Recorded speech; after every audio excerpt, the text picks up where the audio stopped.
YouTube thing, shall we? One of these days I'm going to create an actual intro to this. I don't have an intro, but we'll figure one. We'll figure one out. All right. Hey, everybody on YouTube, what's going on? We're kicking off a brand new week here on Spaced Out Radio.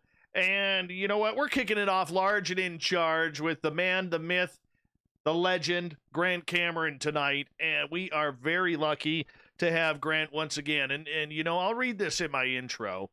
But every time I have Grant on this show, and I know he's going to eye roll me to anything right now because this man is a big reason why I have been able to gain a lot of traction over the last year and a half. It's because of support from Grant, and there's not enough good things in this world to say that I have to say about Grant. There's not enough words, and he is a hero of mine, a mentor of mine, and a true inspiration, and being a fellow Canadian as well, you know, he really shows and really gives me drive that I can do this job because, you know, for us breaking into the U.S. and elsewhere, it's a tough market. It's a very tough market. But somebody like Grant has been able to do that, and he's been able to kind of, you know, show me, maybe not on a personal level, but on a professional level, I've been able to watch him, see what he does, and I hope he doesn't mind me being a copycat. That's for sure. Grant, you know, I always love it when you're here, and thank you for being a hero and mentor of mine, and I always get really geeked up when you're here, man. Well, hopefully it entertains you. I'm not listening. All right, let's give a shout out to everybody who is here, and especially to our fellow Canadians who are celebrating Thanksgiving weekend as it comes to a close. And yes, trust us, all of us Canadians are looking forward to next month when all of our American friends have Thanksgiving and then brawl it out for all that it's worth on Black Friday. Oh, how I love Black Fridays. Great Lake Sasquatch, good to see you here. Brett Lewis is here, everybody. We can officially start the show. Gaspar, where you been hiding lately? Middle Child, good to see you. Kimberly, you're looking great tonight. The gorgeous and talented Teresa is back, everyone. Major Lee from the UK, good morning to you. Big Dog, always a pleasure to have you here. Andrew from the UK, welcome, my Commonwealth brother. Princess Denali is here, everyone, the official princess of Spaced Out Radio. Good to have you here. Nate Foote, how you doing, brother? Good to see you here. Steam Train Mark in Australia, how is tomorrow looking? Please update it and let Grant and I know if we are alive tomorrow. We need the future reading. Brian, good to have you here. Mike L., thank you for coming on in. Hey, Randy Spurl, how you doing, buddy? It's always a pleasure. Gorgeous Jules, nice to see you here. Hey, it's gorgeous and talented Manitoba Becky, all the way from Brandon. She is a Wheat Kings fan. There, Grant. She's a Wheat Kings fan. There you go. Beautiful, yeah. Yes. Brandon's a nice place. Brandon's a nice place. She remembers the days of Ron Hextall tending net. Yes. There you go. The gorgeous and talented Larry Schultz is here.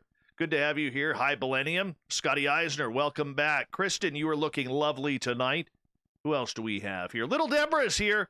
The gorgeous and talented Nicole Sakic. I don't know if you know her, Grant, but she is one hell of a researcher. Yeah, she does a good job, especially on big panels. Exactly she does. Mr. Apnea, good to have you here. Stu Gerson's here, everyone. Stu Gerson. Right there, buddy. Thank you for coming on in. The gorgeous she's so gorgeous, I can't even speak. Steph Dickey is here, everyone. Renee, you're looking beautiful tonight. Go 66. Boo. Hope I scared you, man. Who else do we got here? Michael Leger, the Michael Leger is here. Hey, Lord of Land, thanks for coming on in. Bigfoot, Michigan Rob, always a pleasure. How's Brittany and Scoreboard Lounge? Let us know. Hey, Gary Vermeer, you're Dutch, but you make one hell of a great beard oil. Mighty Moose Beard Oil Company, everybody. Gary Vermeer, make sure you check out his website. It is Canadian prices for high-quality beard oil. Justin Goodearth, good to have you back here. Chris Moe, thanks for coming on in. And Kevin, Rono Sandra, hi Sandra. Hi, Sandra. Hi, Sandra. And, of course, Mario, thanks for coming on in. I think we're caught up. Long Island Bigfoot, good to have you back. All right, Grant Cameron, everybody. We got the Super Chat open. It's a great way to support what we do. Almost forgot that because otherwise my lips wouldn't be matching my voice. And, yeah. All right. Farmer Robert, good to have you here. Thank you.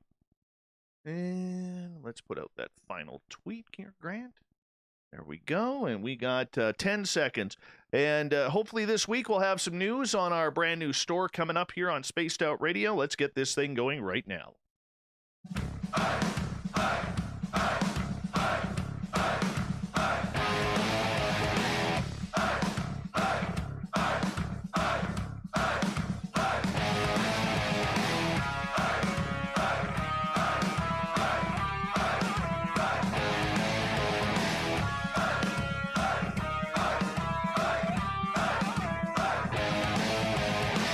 From the mountains of central British Columbia to you listening around the world, this, my friends, is Spaced Out Radio. I am your host, Dave Scott, sitting in the captain's chair of SOR headquarters. We welcome you to tonight's show on our terrestrial affiliates around North America and digitally on TalkStream Live and Revolution Radio. If you wish to listen to our archives, guess what? They are free for you at youtube.com/Spaced Out Radio. Do old Davey the favor, hit that subscribe button. Follow us on Twitter at Spaced Out Radio and on Instagram at Spaced Out Radio Show. Our website is spacedoutradio.com, where we have a plethora of features for you, including rocking out to Bumblefoot and reading up on Captain Shirk's SOR Newswire. Tonight's show is brought to you by Chive Charities. Help make the world 10% happier by visiting Chive Charities today. You can find them on our website. Tonight, we have one of my favorite guests, as author, researcher, writer Grant Cameron rejoins us to talk about his brand new book, The Portals and UFOs of Mount Shasta. Grant, to me, is one of the top people in this industry. Not only is Grant a hero and mentor of mine, but he's respected all around the community and the world with people he talks to and associates with. One thing I love about Grant is the fact that, unlike 98% of all other researchers out there, Grant doesn't conduct anything by opinion. He lets his research and the evidence lead the way, no matter how zany or crazy the idea or thoughts may be. That's where he goes. And we're here to glad to have Grant back on tonight's show. Then at the bottom of hour number 3, I will bring you the SOR Newswire, brought to you by Paranoia Magazine. Mr. Grant Cameron, always a pleasure to have you on Spaced Out Radio. How are you? Well, I'm just doing fantastic. Happy Thanksgiving to you. It was a good Thanksgiving weekend. Thank you for asking, my fellow Canadian. And, you know, I spent it out in the forest. I found some wild horses, took my dad out in the forest. He came up visiting, and that's why I couldn't make your panel on the weekend, because I got a surprise visit from my dad. And so we went out in the forest and cut down a couple of trees and then went looking for some wild horses, which we found 7 of them. 7 of them grazing in a big field. It was gorgeous. Wow. Beautiful. You saw my picture of my horse where I went horseback riding with my Canadian cowboy toque. We were in the big famous Falcon Lake sighting. I heard. We flew in from Toronto, and I saddled up on a horse for the first time, and away we went. Now, I do have to ask, because you did look like a Canadian Lone Ranger, even though you weren't wearing the raccoon eyes. You know, what was that like, kind of recreating the steps of Stefan Mikulik at Falcon Lake? Yeah, it's kind of thrilling. I've been here like my whole life. I had the experience in '76 where I was going to jump on this object. It was sitting on this bridge. I was close enough to jump on it. And I remember it in '76. I remember, Mikulik got burned. I could get burned here, but I figured, no, I'm going to touch this thing. I was that close. And so we've always known about it, but I've never been to the site. And when we were at the site, the guy that was doing the tour, he owns the Falcon Lake ranch right on the Trans-Canada Highway. He said definitely less than 1,000 people have ever been to the site. So I felt pretty honored to get in there because it's 40 minutes by horseback in there. And we trotted in there, and we did pretty good for the horses until Mark McNabb, who was doing the filming, wanted to get off the horses and get a shot as we were going by. He was, down in the forest, and we went by with the horses. And so we stopped the horses, and then I didn't realize this. they started eating the trees beside us then, and then they sort of got turned around and they decided, okay, it's time to go home. And it's like, first time on a horse, it was like, good luck trying to turn this thing around.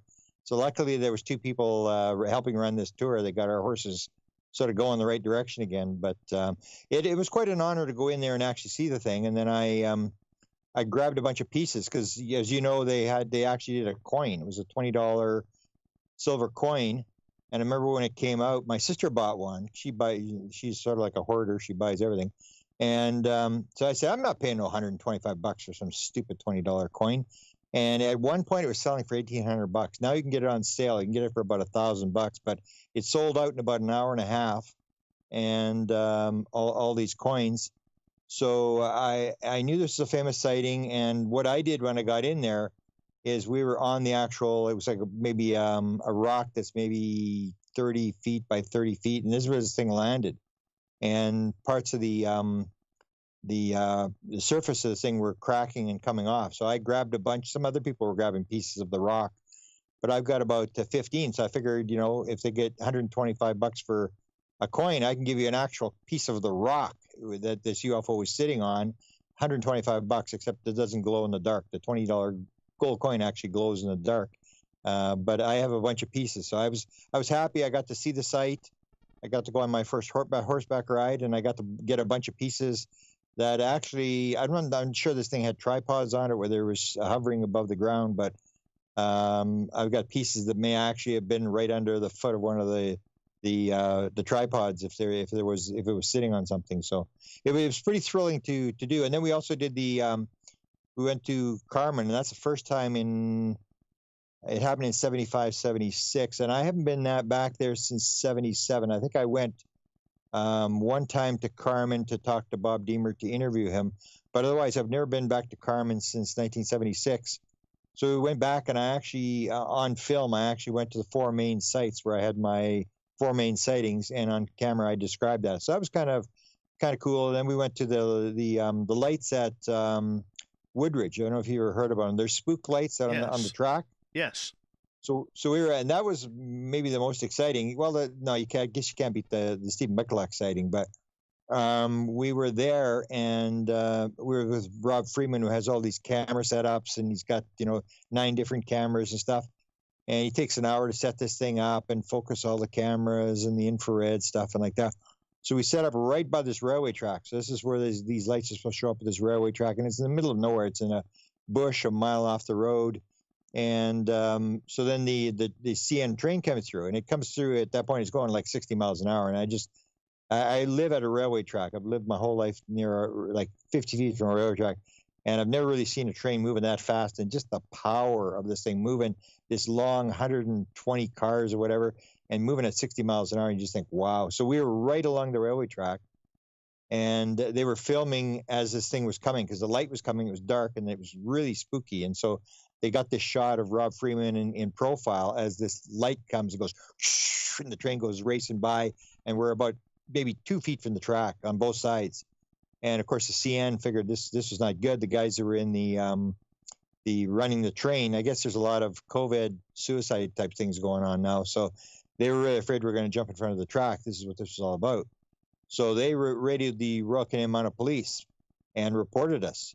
So about 15 minutes after the train came, suddenly there's this lights coming, and here comes the Royal Canadian Mounted Police, and I'd had them in 76, where I'd sort of set them up, getting me involved in the UFO thing. So I said, oh, good, the Royal Canadian, let's question this guy. So we're all there, and he says, okay, put your IDs on the car, and because you can't touch it, eh? So we're all sticking our IDs on the car, and it was an Aboriginal guy.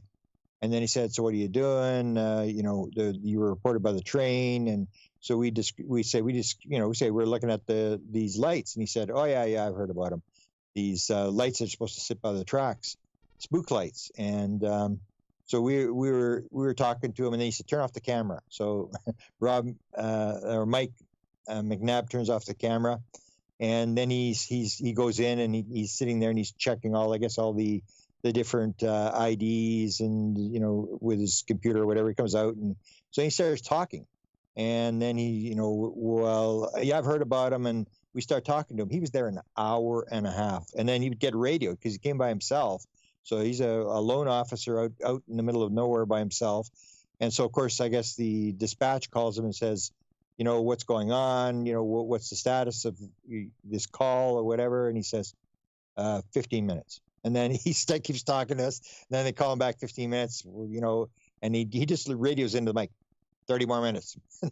We were there an hour and a half, and he was asking all these questions. Nice. And his kids were fascinated. And they actually got him sort of in profile. And Rob Freeman, this guy's got everything. So he's got he's got all these cameras, plus he carries an iPhone on his arm that's taping all the time in case something happens, like voices or something. So we got this whole thing, and he was actually asking me questions. He's saying, what's the deal with these? He said, you got to go out near Brandon because you got the Brandon person today. He said, you got to go out, and he's naming all these reserves around Brandon, and I guess that's where he comes from. And he said, they're always talking about this. What's the thing with the hat? What's the thing with the shadow person with the hat? And I said, oh, that's pretty common. What do you mean? And he wants me to answer what's the thing with the hat. And I said, that is kind of weird. It's like, I always call it the theory of wow. Like, if you got a shadow figure or something like that, like, why does it need to have a hat on? It's like this really weird thing. But I guess the Aboriginals all see this, and it's a big thing. And we were pretty near the end of these guys coming in, so we didn't have time to go out to these reserves. But he was basically encouraging us to go out there, and he said, oh yeah, the tribal leaders, they know about all this kind of stuff. They've got all sorts of stories. And it was fascinating to have this guy for an hour and a half. And he actually said, you got a business card? And then he wanted phone numbers, and he's looking up all our stuff. He wanted to go home and look up all the stuff. So it's kind of fascinating to get a Royal Canadian Mounted Police guy who's there on a call who just opens up and starts telling stories. And he'd never seen it. He'd seen some stuff, but he'd never seen the lights that we were trying to film. But it was an interesting time. I got to tell you, seeing you on a horse would be just one thing, but working with Rob Freeman's $100,000 camera there, and it would be just incredible. And I got to know Rob in Toronto a little bit, and he works with a good friend of mine named Dan Berg, who lives out in Revelstoke, British Columbia. And Dan's a really, really good guy. And, they've both been on this show, and they're out getting evidence. The issue that a lot of people are having these days, Grant, in the UFO field is, are sparkly lights in the sky still worthy of being collected? Are they still evidence? What do they do to prove or disprove anything? Where are you standing as a change of UFO information seems to be ever changing these days? Yeah, well, that's where I always have the dispute. Well, and of course, I've got the advantage that I was pretty close a couple times in '75. So I got past the sighting thing, because most people are still into the sighting thing, like, let's prove UFOs exist and let's get the evidence because our friends are laughing at us or whatever. And my thing started where I had these sightings, and then I wrote the book and documented all these sightings. And the local publisher basically was the last publisher to look at it. And she said, you may believe in this kind of stuff, count me on the among young believers. And I went, this is insane. I couldn't believe it. It was like, what a waste of time. And so all I was interested in then was, what is this? Because, it was no doubt that it was something, because I was pretty close to it, that I just wanted to find out what it was. But a lot of people, and I even talked to Rob about this, I said, so like, what do you do when you get the definitive photo? And he has the one with the one that was taken in BC, the Squamish orb. Yeah, that was incredible. And I said, because he was saying most of the stuff is, he can debunk most of the stuff. And he actually had a video that we'd shown him that he debunked it. And I said, nah, that's not the way you got that wrong. But anyway, it was like I said to him, and I think Mark McNabb agreed with me. I said, well, you get one photograph that's definitive. You've got it already. So why are we still doing the photograph thing? I mean, if you've sort of proved it, it's almost like, to me, it's like the modern world where we need entertainment. It's for a lot of people, it's just entertainment. Or it's like the thing where you get obsessed with the story, where you get obsessed with doing this. And it's like a guy who's got $1 billion. You say, well, are you going to retire? And, well, no. What are you going to do? I'm going to get $2 billion. I'm going to get 4, and I'm going to get 6. And it's like, I was a collector, so I know what this is like. It's like, oh, let's get another one. Like, we're collecting, wild game animals, illegal wild game animals, and we're just going from one to another. And at some point, to me, it's like, you got to stop looking at the sighting stuff and say, okay, this thing's for real. This thing's here. Okay, now what the hell's going on? Because people do the same thing with the government. So they'll say, we want the government to disclose. Okay, so the government stands up and says, okay, here's Nimitz photographs, videos. They're unidentified. They basically confirm publicly they're identified. Okay, so you have disclosure. And then what's everybody want? They want more. Okay, now tell us about this. Tell us about that. And it's sort of like it's you got to get to the point where you get to trying to figure out what is the phenomena, that the phenomena is real, but we're still stuck in this idea of trying to prove the phenomena is real. And that on the weekend, we had the panels, we had James Fox on there. And James even brought this up about his thing that people were complaining. It's the same old stories. And that's basically true. So he said he wasn't really making it for the UFO community. He's making it for the public, almost like the New York Times article that, but isn't that just and with all due respect to James Fox, okay, is that not a cop-out of today's ufology? We're not doing it for the UFO world. We're doing this for the public to educate them on what's going on. Yeah, I mean, if that's what they're doing, that's fine, because it is. I mean, he's got a million hits or whatever, and he's getting to audiences like he was on the day before. He was on with Nicole and I. He was on Tucker Carlson right after Trump. So Trump spoke. And then he was the next guy up. So, I mean, you get that thing where he's got a voice that you and I may not have. So that's fine. But to me, everybody's doing what they're doing. But to me, the key is to figure out what's behind this thing. Because you can do this. We've done it for 73 years. We've run around and we've done sightings, and it's almost like goes back to the same old thing. Like we're going to start a new program. We're going to gather all these sightings. Even like I was having a conversation with this guy this afternoon on this platform where they're doing the photographs. Like, you have the Sky Hub, and then you have TTSA's got their app, and this guy Rob Freeman is the guy that built the app for TTSA. So I was talking to another guy who's got a platform, and he was dealing with TTSA. And he's talking about going to the ultraviolet. And he said, this guy films aliens in ultraviolet. We got to go to ultraviolet. And again, it's so he's starting this thing and we're getting all this data. So we do it over and over again. Okay, now let's study UFOs. Let's gather all the data. And everybody spends all this money and we're gathering all the data together. And you can have all the data. We've got, how many millions of sightings have we got? And sooner or later, you got to stop the sighting stuff and you got to move on. Except if you really don't believe, then they're trying to convince people. But I could care less. I mean, I know what to tell people when they don't believe. I really don't care. They know that if they try to argue with me, I'll talk till they fall over. It doesn't. But to me, it's like the big thing is if you're talking to experiencers or if you're talking about ultimate reality, how does this work? How does the mind work? How does consciousness work? That's where I am. I sort of get depressed when I see the sighting stuff. Now, the Fox thing I found was very interesting, and I bought a copy of it. So I watched it, and it was the theory of wow. So I'm going through, and I'm thinking this thing should be called the theory of wow, because that's the lecture I gave when I was at your conference, and that was this whole idea that in the end, I think that what all this sighting stuff is about, and everything is about, is they ain't doing anything. Because when I saw my first one, it flew in front of the car, I was blown away. So I went out there the second night. Second night came right at us the second night, and then made this turn and went off in the northeast. And I was watching this thing fly along, and it was just sort of flying away. And I'm thinking, what's it doing? It's not doing anything. And if you look at all these photographs, like Fox starts with the Kenneth Arnold thing, 9 UFOs. So like, what are 9 UFOs doing flying over, Mount Rainier?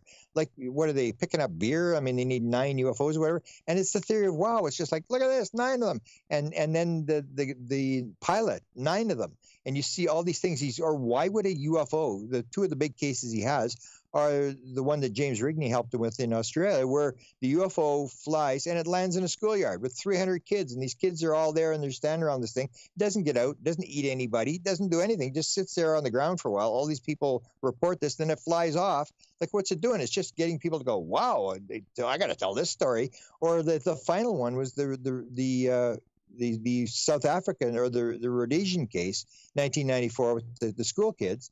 And he does end the documentary very well, where he's got these kids as they're adults and they're talking about remembering back and the messages that were coming in their head.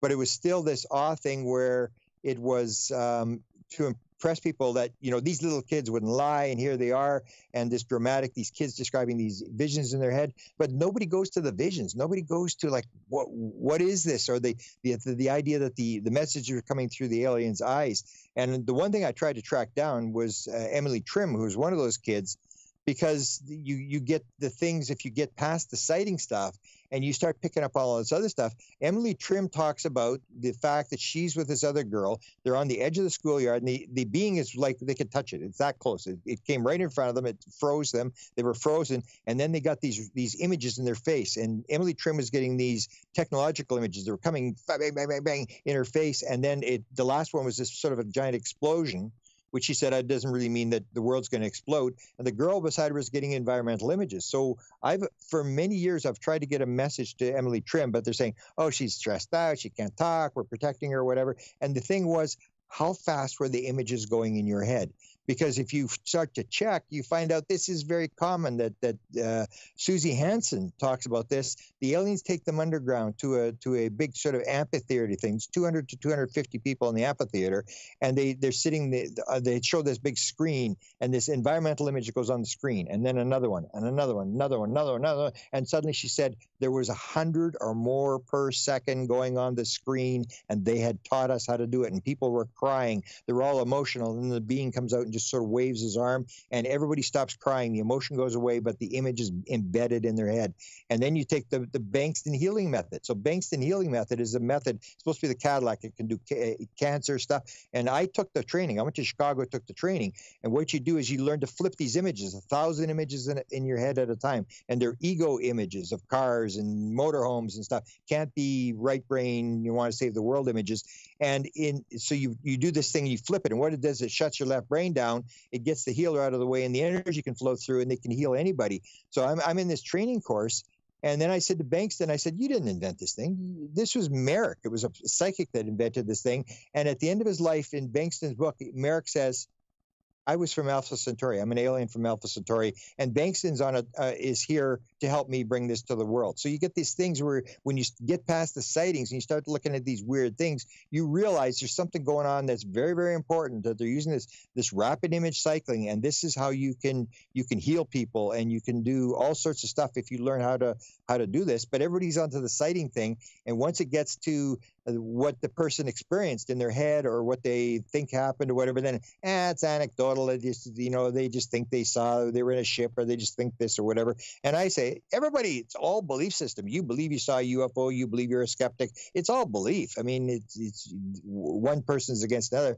I think you have to move beyond the sightings. You have to do the sightings, but the sightings just simply show you, yeah, this is for real. And then once you got it for real, then what do you do? Like if you prove the government is covering up, or you prove that UFOs are here and there's extraterrestrials, then what do you do? I mean, and I'm afraid that people are just going to continue to collect sightings. Mm-hmm.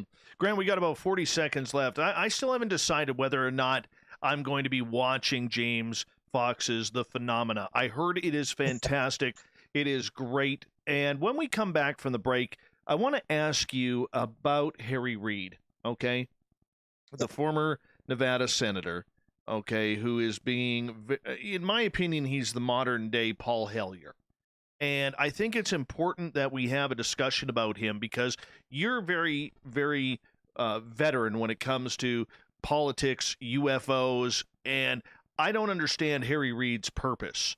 And that's what I want to get into next with you, my friend, because I think it's a very important topic. Harry's making a lot of claims right now, but the funny part about it is he never made a single claim when he was in office. Grant Cameron is here, everybody, on Spaced Out Radio. We continue with UFO talk and former Nevada Senator Harry Reid, who thinks the U.S. government that he used to work for is now not doing enough about UFOs. On Spaced Out Radio, next.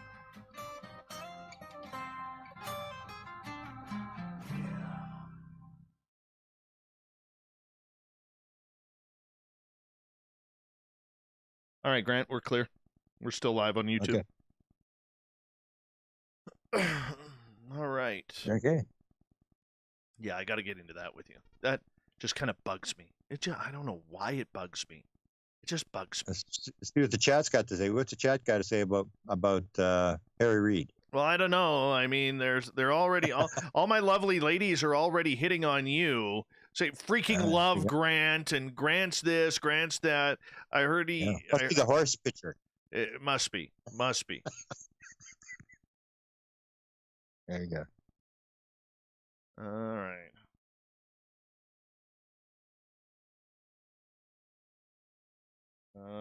Just people are still rolling on in. We're at 135 people watching live right now, and we're only 30 minutes in. There you go. That's okay. Yeah, we're getting up there.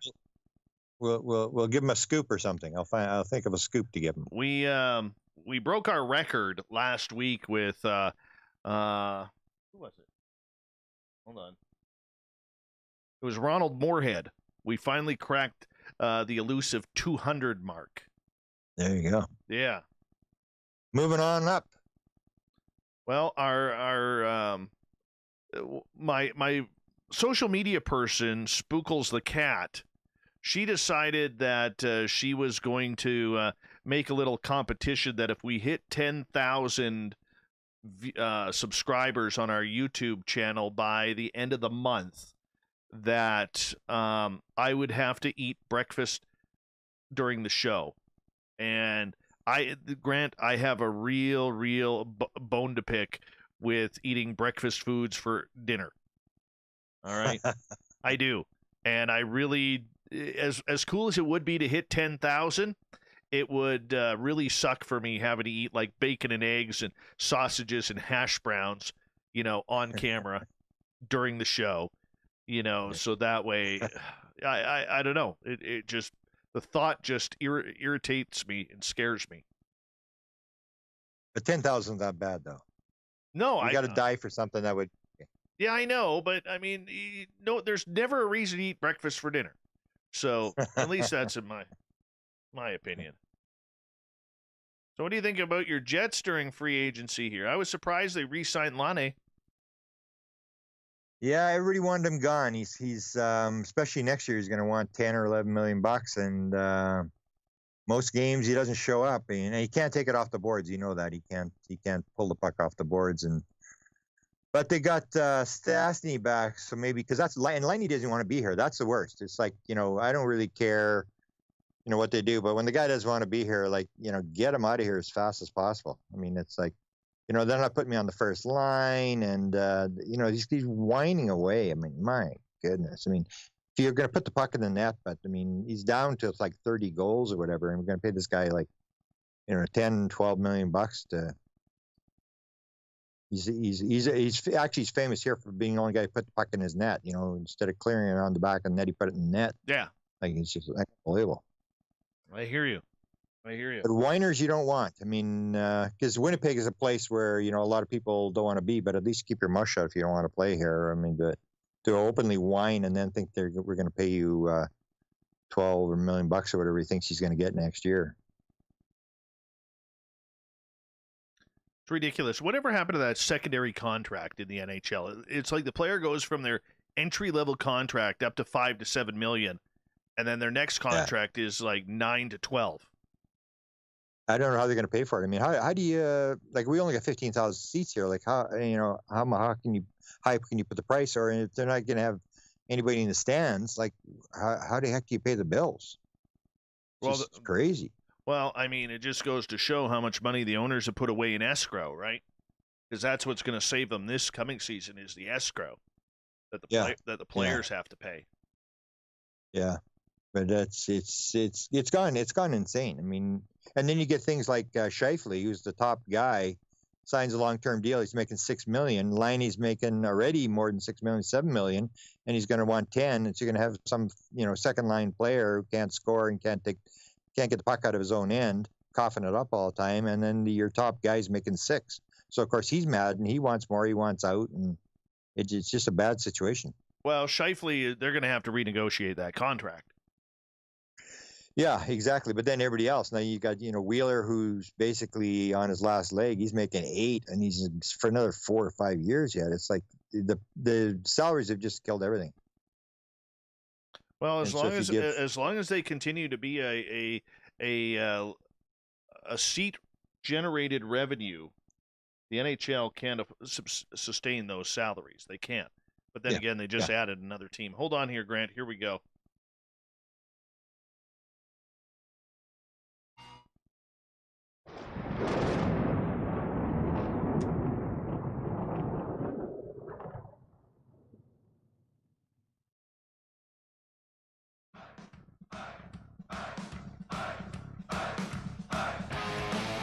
Second half hour of Spaced Out Radio is now underway. Dave Scott in the captain's chair of SOR headquarters. Thank you so much for taking the time to join us. Reminder to all of you that if you've missed portions of this show or others, check out our free archives by going to youtube.com/Spaced Out Radio. Do old Davey the favor, hit that subscribe button. Our website is spacedoutradio.com, where we have a plethora of features for you, including rocking out to Bumblefoot and reading up on Captain Shirk's SOR Newswire. Follow us on Twitter at Spaced Out Radio and on Instagram at Spaced Out Radio Show. Tonight we are talking with Grant Cameron, one of the top UFO researchers and authors in the world. He is a good Canadian kid. We love him up here, willing to drop the gloves with anybody when it comes to either hockey or UFOs. He's a tough guy. I wouldn't mess with him in a corner. He will stick you. He will spear you. He will give you that UFO butt end. Grant, welcome back. Where'd he go? Grant, are you there? Yeah, thanks. It reminds me of a story. My kid played triple A, and I'm here. Yeah. Oh, there you are. Okay. Can you hear me? Yeah, now we got you. Yeah. It reminds me of a hockey star. 11 years old. We were playing AAA for the Winnipeg Junior Jets. So they would travel around to Alberta and Saskatchewan and Ontario, whatever. And I remember they were 11 years old, and nobody can body check till 12 in Manitoba. So you would play some kids in Ontario, and they could body check at 11. So we heard the story that said, all these little hot shots from Winnipeg, these guys think they're really hot. We're gonna hit them. And I remember they were gonna drive all these kids in the boards, and so they went into the room and they warned the kids. They said, "Oh, you guys don't body checking yet, but you can body check. But no, these guys are gonna body check you. So they're gonna try to slow you down because you're good skaters or whatever." And then the one kid says, "Can we body check too?" And the guy goes, "Yeah." Oh, good. And it was like a slaughter. Like kids who were really good on their skates, it didn't matter. They loved it. It was like first time they got the body check. Oh, yeah. So. Oh, yeah. Yeah. There's no better feeling than that first time you throw a hit and you knock someone on the ice. Oh, it's a good feeling. Very good feeling. Yeah. For some, it's addictive. For others, they get a little afraid. But we're here to talk UFOs, not hockey. Otherwise, we're going to write off this show and end up having an NHL free agency show. But, let's continue on here. One of the beefs that I have right now is a lot of this transparency that seems to be going around. We just touched on James Fox's movie, The Phenomena, which it's the same people with the same stories that we have heard for the last year.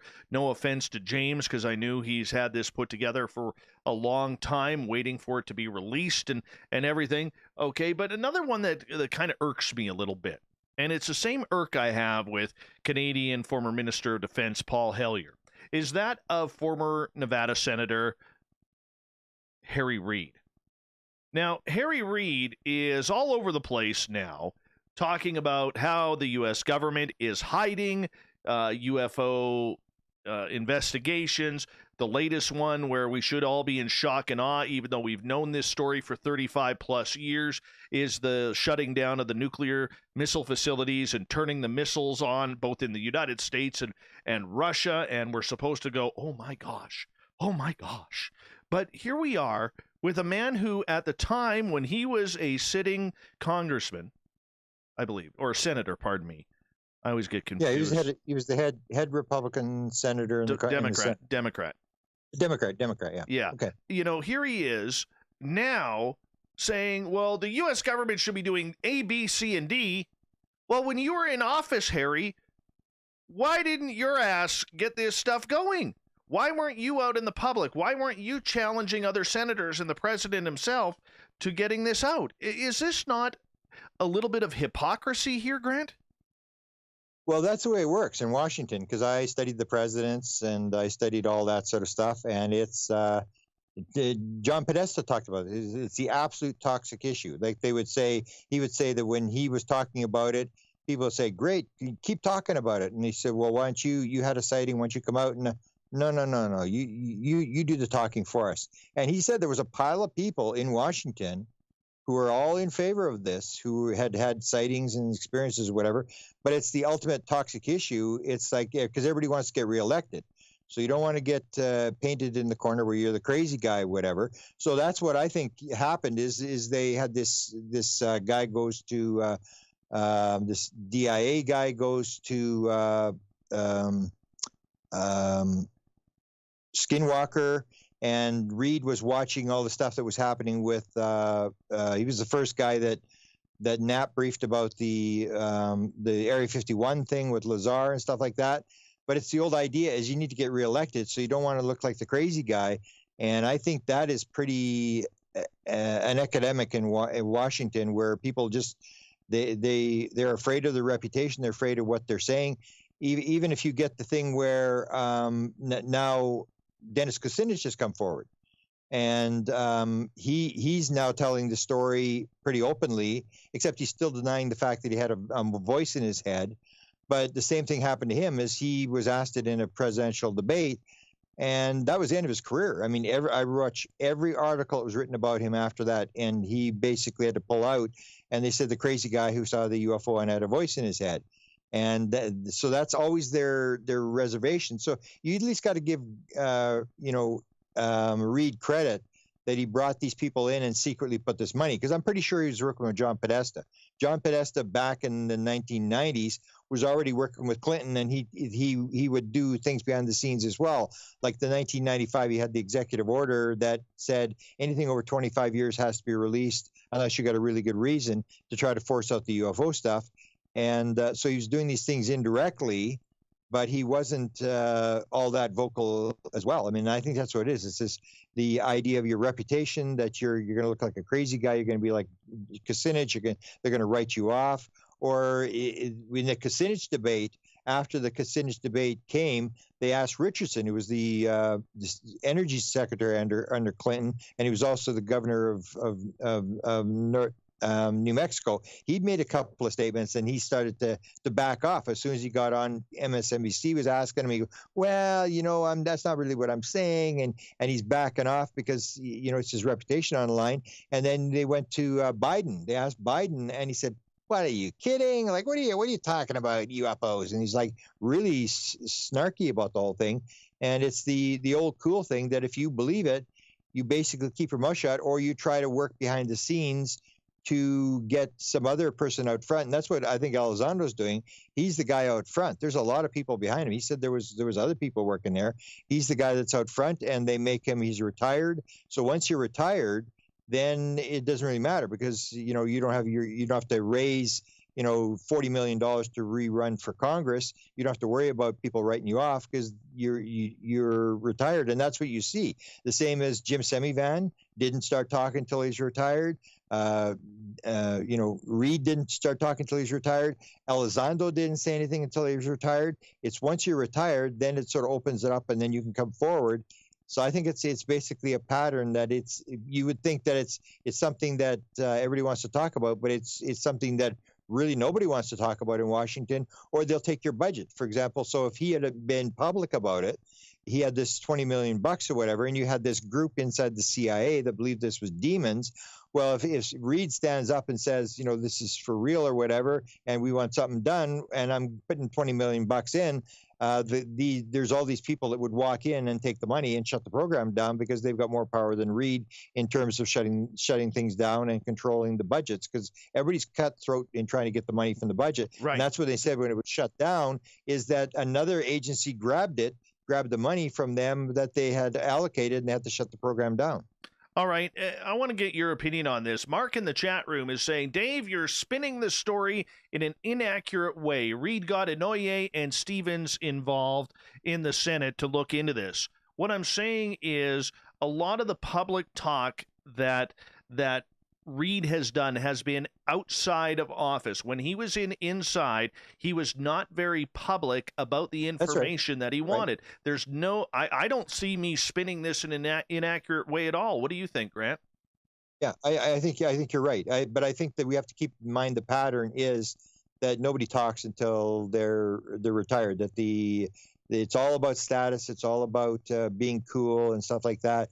And so he has come forward, but he's even, and I mentioned this before the show started, is he's still not that open.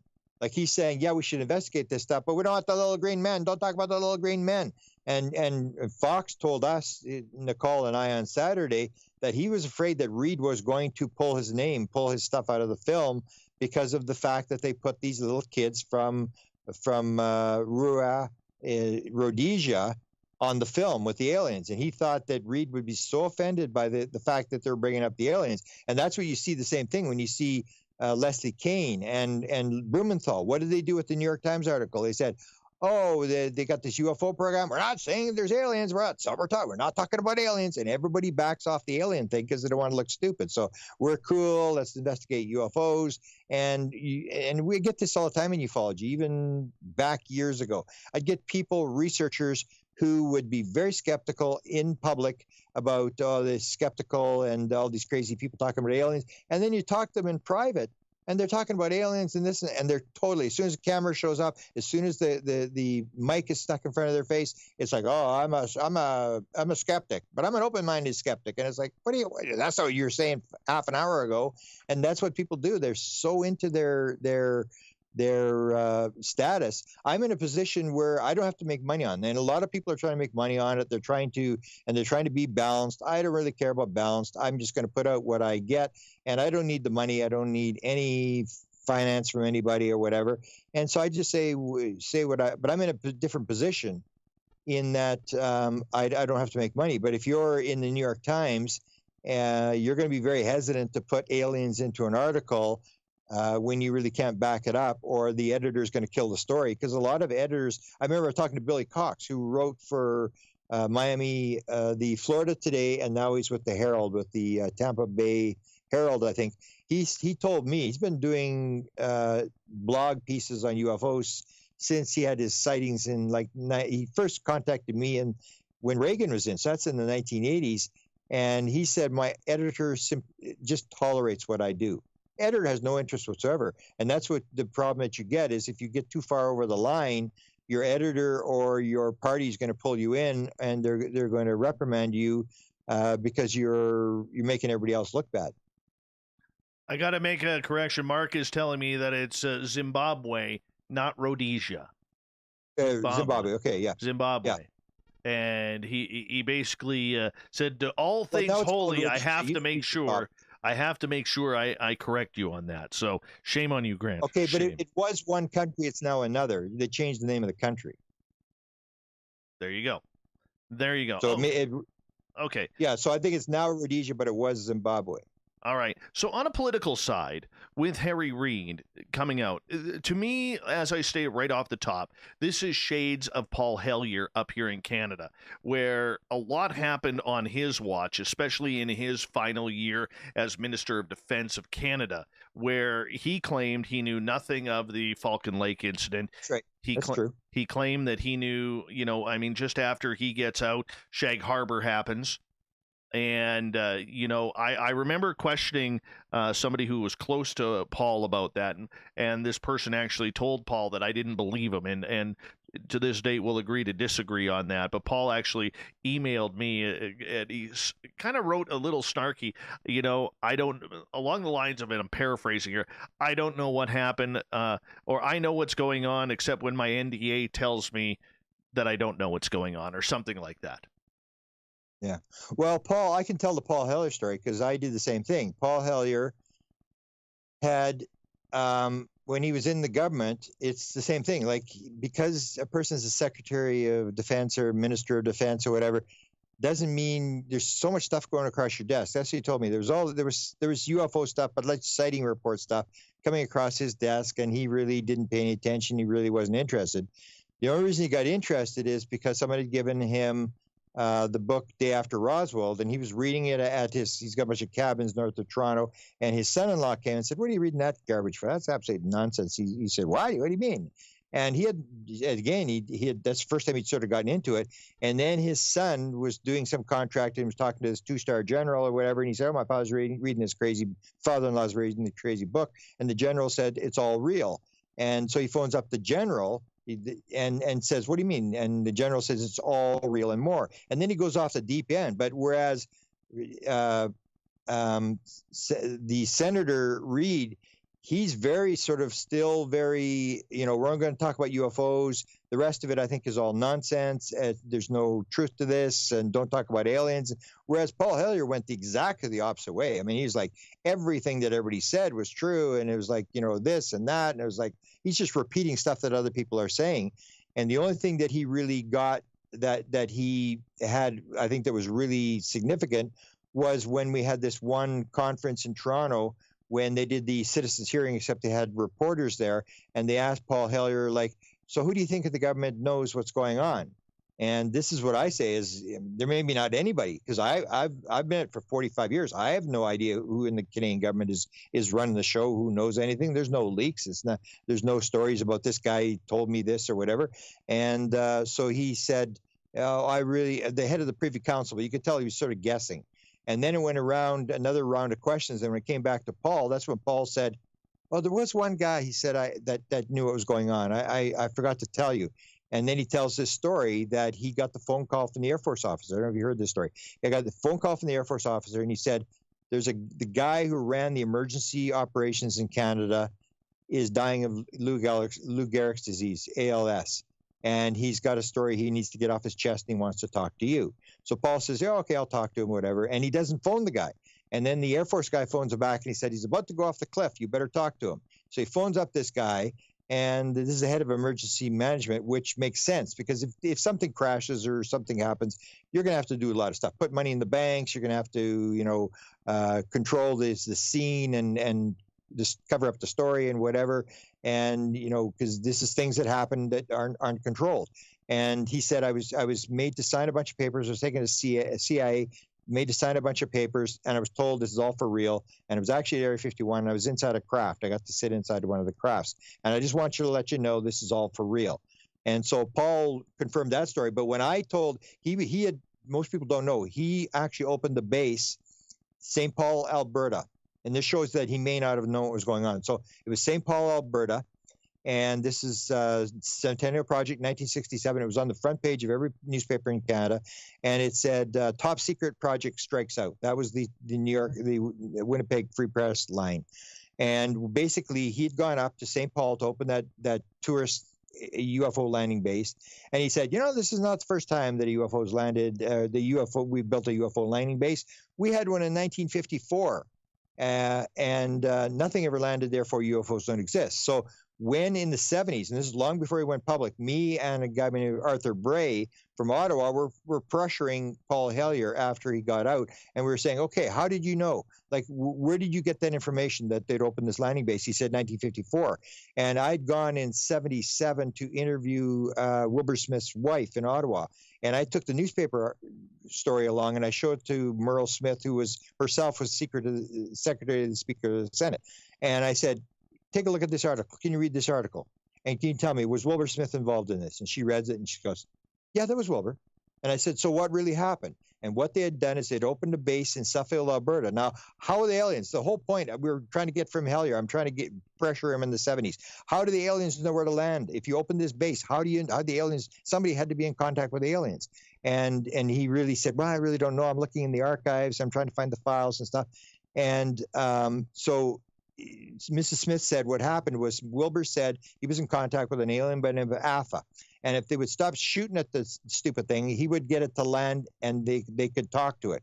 So they opened up the base at Suffield, Alberta. The Royal Canadian Mounted Police, the military, and the Cabinet of Canada opened up the base. And the agreement was they were going to let Alpha land at Suffield, which is a top secret base. It's like Area 51. There's no flyover. It was top secret nerve gas tests and stuff done there, and blew up towns and stuff like that inside this base. And it was an army base. And then she said that everybody agreed. And then Wilbur wanted an agreement that AFA would be allowed to take off with no interference after the communication took place. And they couldn't get an agreement from the cabinet. The Royal Canadian Mounted Police signed off on it, the military signed off, and the cabinet would not sign off on this. So Wilbur said, okay, there's no landing. I'm not landing anything there. And he calls off the landing. So that was the whole thing. They opened the base, and Wilbur was the contact to the aliens, and nothing landed. So Paul Heller tells this story. He says, "Oh, nothing landed, therefore UFOs don't exist." And then he's telling the story when West pressuring him in the 70s. He says, "Oh, it was the guy that told me was the guy that was the head RCMP guy on UFOs, and he came to was hired by the National Defense. He was the UFO expert in the Department of National Defense." So I said, "Well, what was his name?" And then he said, "Oh, I don't remember his name." And so I actually put on my website, I said, "Oh, come on, who can believe this?" That head UFO guy in the Department of Defense, and Paul Heller doesn't remember his name. And I remember he met me in Washington. He said, "Mr. Cameron, can I have a meeting with you and have breakfast with you?" And I said, "Oh, yeah, my father used to fly him around. My father was a pilot for the Department of Transport." So I go, "Oh, this is an honor, man. I'm going to get to have breakfast with the former Minister of Defense for Canada." He comes down with he's like, 6'6", 6'7". He's got these files under his arm. And he comes and he sits down, and this is how the breakfast starts. He says, "Mr. Cameron, I may be many things, but one of them isn't a liar." And I immediately knew it was this thing I put on the website about, this guy couldn't remember. He said, "You got to realize what was going on. I was putting the defense stuff together. I was, amalgamating all the forces and stuff like that. And there was all sorts of people. And I didn't even write that speech. I have no idea that speech was written for me. I just read the speech. I don't even remember giving the speech." And you could tell he was really angry with me. And then he gets these files, and he pulls these files out and slams them down on the table. And he said, "Here, look at there's these files." And he'd gotten these UFO files. And I'm looking through them, and I'm going, these are been released already. These are the same files that we got back in 1978 that Stanton Friedman forced out. They're like the same thing. It's like UFO sightings. They're, just basically citing reports to the government. There's no secret. There's no top secret documents. We don't want those documents. We don't care about the sighting report documents or people writing into the government or whatever. We want what was the government doing? What's the top secret files and stuff like that? And so it was this very confrontational meeting, but I can guarantee people he did not know anything. But he went off the deep end. Once he was told by this general it was all real, then every alien story that came down the pike, he was telling it. Whereas Reed is exactly the opposite. Reed is just, UFOs are here. We need to investigate this. There could be a threat to national security. And do not talk about aliens. Do not. Whereas Hellier, it's like aliens this, aliens that. So that's the difference between Hellier and Reed. But Hellier's not afraid, but then he's like me. He's retired. He doesn't really care what people think, and he's putting out what he has. But I think he should, check, because some of the stuff that he's putting out is pretty marginal stuff that people are putting out. He's just repeating. We've got about a minute to go here before we have to go to break at the top of the hour. Grant Cameron is our guest tonight on Spaced Out Radio. Grant, do you see any irony with what Reed is saying, that all of this needs to be investigated, but he's not willing to talk aliens and UFOs at the same time? Well, that's where I've started to wonder. I wonder whether they really know anything, because it was the same with Trump. So they said Trump was shown the videos, and he said, "Yeah, they told me these things are unidentified. And yeah, I don't really know if there's aliens." And that may be the point. We may have had disclosure. They don't have anything. And I go down this, we can do this in the next half hour. I maintain that in a lot of ways, they haven't got the foggiest notion what's going on. There may be 5 guys that know. Majority of politicians and people in the government haven't got the foggiest notion what's going on. Well, let's combat that when we get back from the break here at the top of the hour, Grant, because we still have to get to your brand new book, which is about Mount Shasta. And, I'm telling you, man. Yeah, portals. I love portals. Love the portals, Grant. I still want to see one of them Zendras. One of these times when you go down to Mount Shasta, once all of this COVID crap is over with, then I'm going to join you, because I got to see one of these Zendras for myself here, my friend. Well, have to. They don't happen very often. In fact, they got really upset at me because I was making it look like there were Zenders there all the time, and people would sign up, and then they would say, "Well, they don't really happen that much," and then people would say, "I want my money back." Grant, hold on. Spaced Out Radio with Grant Cameron continues in hour 2 next.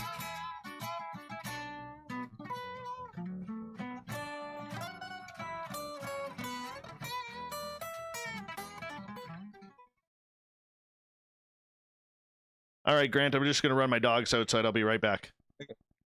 This is the paranormal lawyer, Michael W. Hall. I'd like to invite you to listen in each Sunday night where we're going to open up your eyes to everything strange and paranormal. I will be hosting some great guests with topics that affect us all, such as UFOs, ghosts, and everything paranormal. Let's learn together on Spaced Out Radio Sunday with myself, Michael W. Hall, the paranormal lawyer at spacedoutradio.com. Are you an experiencer of something strange that can't be explained? Do you want help finding out what's going on? I'm Ryan Stacy, head of the Experiencer Support Association, otherwise known as TESSA. We've teamed up with Spaced Out Radio to investigate cases filled out in the SOR Sightlines report. We are independent and there's no cost to what we do. All we need is your experience. Let's find out what's happening together on the SOR Sightlines report. We are scouring the world for the most intriguing stories of your day.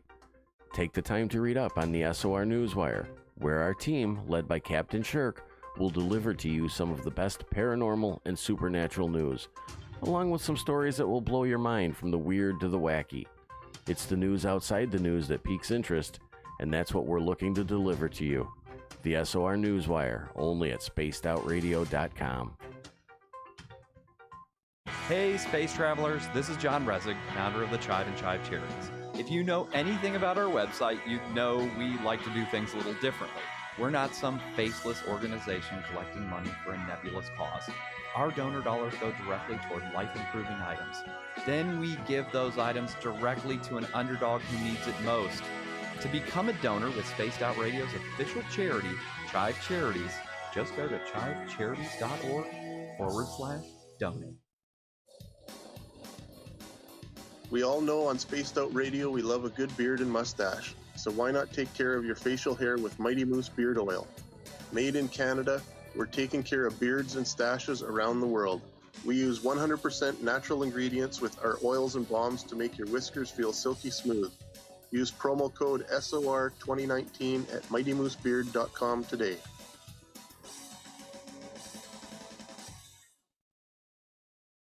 Hi, this is Amber Beckrud, and I want to invite you to subscribe to our YouTube channel where we store all of the SOR show archives for free. And as an added bonus, every 2 weeks I'm posting brand new content on Cryptid Tales, where I will get into some of the spookier legends and folklore from around the world and tell the stories that go with them. Find us at youtube.com/spacedoutradio and check out Cryptid Tales today. Drop a comment and let me know what you want to hear. See you there. For the price of 1 cup of coffee a month, you can become an SOR Space Traveler.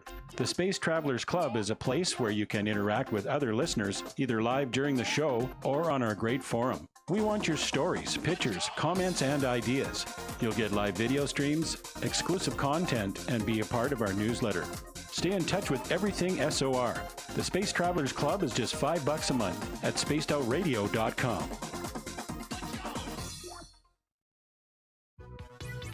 Hello, Space Travelers. It's me again, Carl.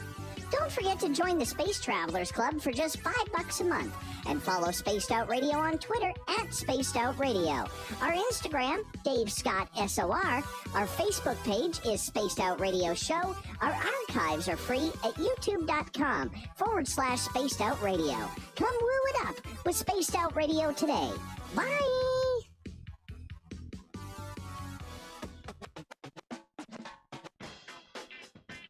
The SOR Vault is open for business. All right, Grant, I'm back. Hey, just to clarify here, Zimbabwe was Rhodesia, formerly Rhodesia. So when it happened, it was Rhodesia. It was 1994. Cool. Thank you. All right.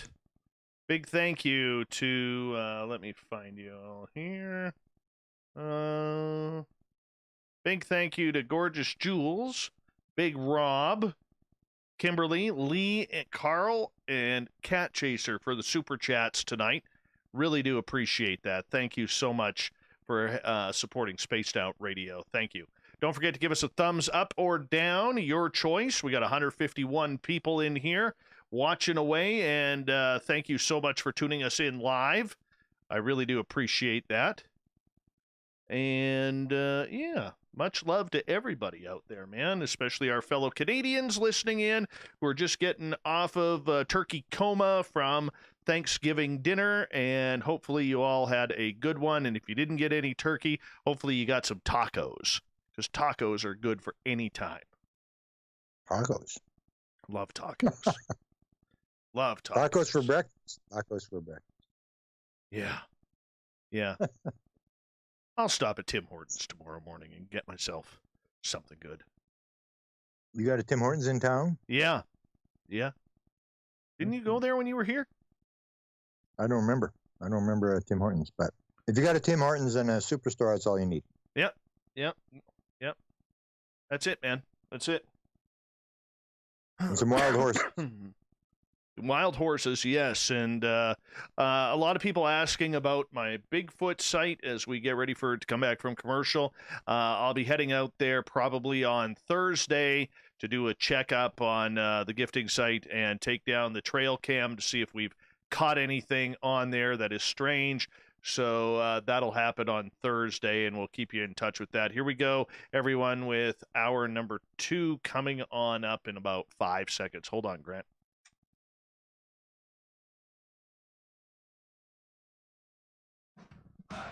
You're listening to Spaced Out Radio with Dave Scott.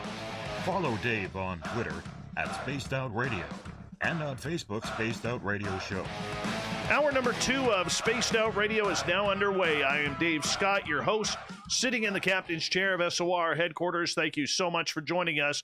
Want to remind you that if you are listening in on our terrestrial affiliates or the digital side on TalkStream Live or Revolution Radio, we do thank you so much for allowing us to earn your listening ears. Remember, you can check out all of our archives for free at youtube.com/Spaced Out Radio. Do old Davey the favor, hit that subscribe button. The Desert Clam has set the password for tonight in the SOR Space Travelers Club. Edulcorate. Edulcorate is your password. Use it wisely, Space Travelers, as the Clam sets the password each and every night right here on Spaced Out Radio. Our website is spacedoutradio.com, where we have a plethora of features for you, including rocking out to Bumblefoot and reading up on Captain Shirk's SOR Newswire. Follow us on Twitter at Spaced Out Radio and on Instagram at Spaced Out Radio Show. Tonight we are talking with one of the top researchers in the world when it comes to UFOs and everything strange and weird. Grant Cameron is here, everyone. And, we're getting into some deep talk here regarding what is happening with this whole UFO movement. Is it good for the public? Is it good for the government? Is it good for the military? Who is it good for? And who are the forgotten souls? Grant, welcome back. Thanks for having me back. All right. Now, when it comes to UFOs and everything that is going on right now, Grant, you deal with a lot of experiencers. Steve Boucher to be one. He's a gentleman whose band was abducted by aliens while out on tour going across Canada. I look at a lot of these experiencers, Grant, and I think, man, they seem to be the forgotten souls out there of this entire new UFO movement because we are so focused on what the government has to say. What's your thoughts on that? Yeah, they are. They absolutely are the forgotten souls. I mean, they are the ones that are actually interacting, and they sort of get left out. There is one group, though, that is dealing with them, and that's Kit Green and Gary Nolan. And that story was told to people know that Chris Bledsoe had given up his DNA and did an MRI, and they went to Burroughs and the same thing. And it was always known that Kit Green and Nolan were apart, but he goes to Jim Peniston. Kit Green, who used to run the weird desk at the CIA, was the control officer for the remote viewing program, ran life sciences at the CIA, then left the CIA, and is still under contract. And he was under a contract to study these experiencers, but he's talking to Jim Peniston, and Peniston said, I'm not going to roll over like Burroughs did. What the heck are you doing? What are you guys up to? And he said, are you working on contract? And he said, yeah. And he said there was 8 guys, 8 people involved, and it sounded like it was a defense contract. and they were going to various experiencers, and that at least makes sense. So I give Kit Green credit, the military, whatever, is that an experiencer, say, Boucher or Nancy Tremaine or Nicole or whoever, that if you're an experiencer, you have some sort of contact with the intelligence. So if you want to deal with the intelligence, you've got to ask them, like, how are you in contact? How is this working?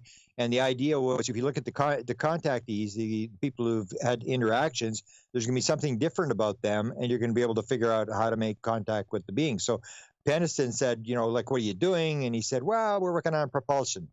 And Peniston said, yeah, get out of here. You're not working on propulsion. Don't try to lie to me and that sort of stuff. And he said, well, maybe that's the wrong word. He said, we're trying to figure out how does the phenomena pop in and pop out just as quickly. And that comes to this portal idea. So they were working on this thing, and he basically confirmed, yeah, there's 8 people that money, and it sounded like Bigelow was involved again. And they're working on these experiences. Now that makes sense. That if you want to know what's going on, you can look at lights in the sky, but the most you can determine by lights in the sky is, yeah, this is for real. It's probably not our stuff, whatever. And that's the same. I have the same complaint about the metals. So the metals to me is theory of wow. They're just dropping this stuff. Like most people don't know. You hear, the pieces that TTSA is analyzing and stuff with the weird isotopes and stuff like that. And every piece is different. And we found one at the University of Arizona in a file there. And then when we went to the site at Falcon Lake, they had metal there in the rock. There was, in the cracks of the rock, there was silver, 95% pure silver with weird properties. They had it analyzed. It was 5% copper, I think 95% silver. So why are they dropping this metal? And to me, it's like the theory of wow. They just want you to go like, wow, look at these weird isotopes. Like, what's going on? And everybody thinks, oh, we're going to solve the problem. We're going to, analyze this metal, and it's going to be different, and it's going to teach us how to build a flying saucer. And it's like, no, they're just dropping this stuff. They just want you to scratch your head and go, wow. And so that's where this whole thing comes down to dealing with experiencers, is you get past all the stuff that's being dropped and all the theory of wow stuff, and you figure out, like, who's behind this thing and what are they doing here. And we've sort of ignored these people and stuck with the sort of the entertaining type of material, and because people like photographs and stuff like that.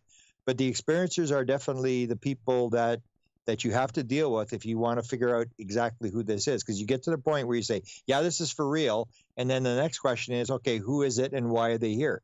And the only ones that can tell you that are the people that are interacting with them. And there are a bunch of people who are interacting with them and are being told stuff. What's the truth? The more I look at it, the less I think it's directly ET. I think it's more interdimensional. I'm more going down the road of what Jacques Vallée said, and I used to think he was a crazy man, that they're here. They appeared after the detonation of the hydrogen bomb, which tends to indicate that everything is one. You get into this whole quantum physics thing. There is only one thing. Everything vibrates like a bell. So when we detonated the atomic bomb, everybody in the universe realized that we had them. And the experiencers have stated that what we do here not only affects this Earth, it affects the entire universe. And so they are here because the kids have got the matches, and they're giving these warnings. 39% of all experiencers see environmental devastation, nuclear war scenarios. They're showing this screen. They're showing this screen on board the ship with all this stuff that basically says you guys are about to, sink the ship here, and we're here to give you a warning. Or they'll say we're here to save the planet. We don't really care about you. That was the message that the Canadians got. This AFA that they were going to land at Suffield. Wilbert Smith, according to Walt Andrus, who used to run MUFON, told me the story, that he said Wilbert told him the story, was that AFA had told him the whole nuclear thing, stop the nuclear weapons. And people will complain, oh, they're threatening our national security because they're shutting down the nuclear weapons. And it's like, no, you give them the Nobel Prize every year for eternity if they can shut down the nuclear weapons. Like, why would that be a threat? We're the threat with the nuclear weapons. But Smith had said that AFA had said to him, we are here and we will never step in to interfere with what's going on the planet unless there's a nuclear exchange. And in order to save the world, they'll stop a nuclear exchange, and that they could do it, and that to prove they could do it, could take the moon in front of the entire Earth, split it in half, and put it back together in microseconds to prove that they could stop all the nuclear weapons if people were to detonate it. Other than that, AFA said, we will allow the human race to stew in its own juices. And that I maybe even comes down to, it really doesn't matter whether we wipe ourselves out, because in a reincarnation world, we're coming back, whether we're on this planet or another planet, and it's really not here to save us. It's because we have to run our own destiny. They're trying to save the planet. So I think it's much more interdimensional than it is extraterrestrial. And I say, when it comes down to it, it's going to be a lot less physical than people think it is. It's going to be a lot more spiritual than people think it is, which is really going to unnerve some people. And it will not have a hint of capitalism. None. Grant Cameron is our guest tonight on Spaced Out Radio. I want to shift topics here, my friend, because you have a brand new book out, Portals and UFOs of Mount Shasta. And Mount Shasta is one of those weird places where a lot of things seem to happen. People claim that doors open on the mountain and UFOs fly in and out. There's stories of these Zendras that go on, Sasquatch sightings, Lumerians, Sumerians, and every alien under the planet Earth seems to come out of Mount Shasta. What is actually going on up there in California?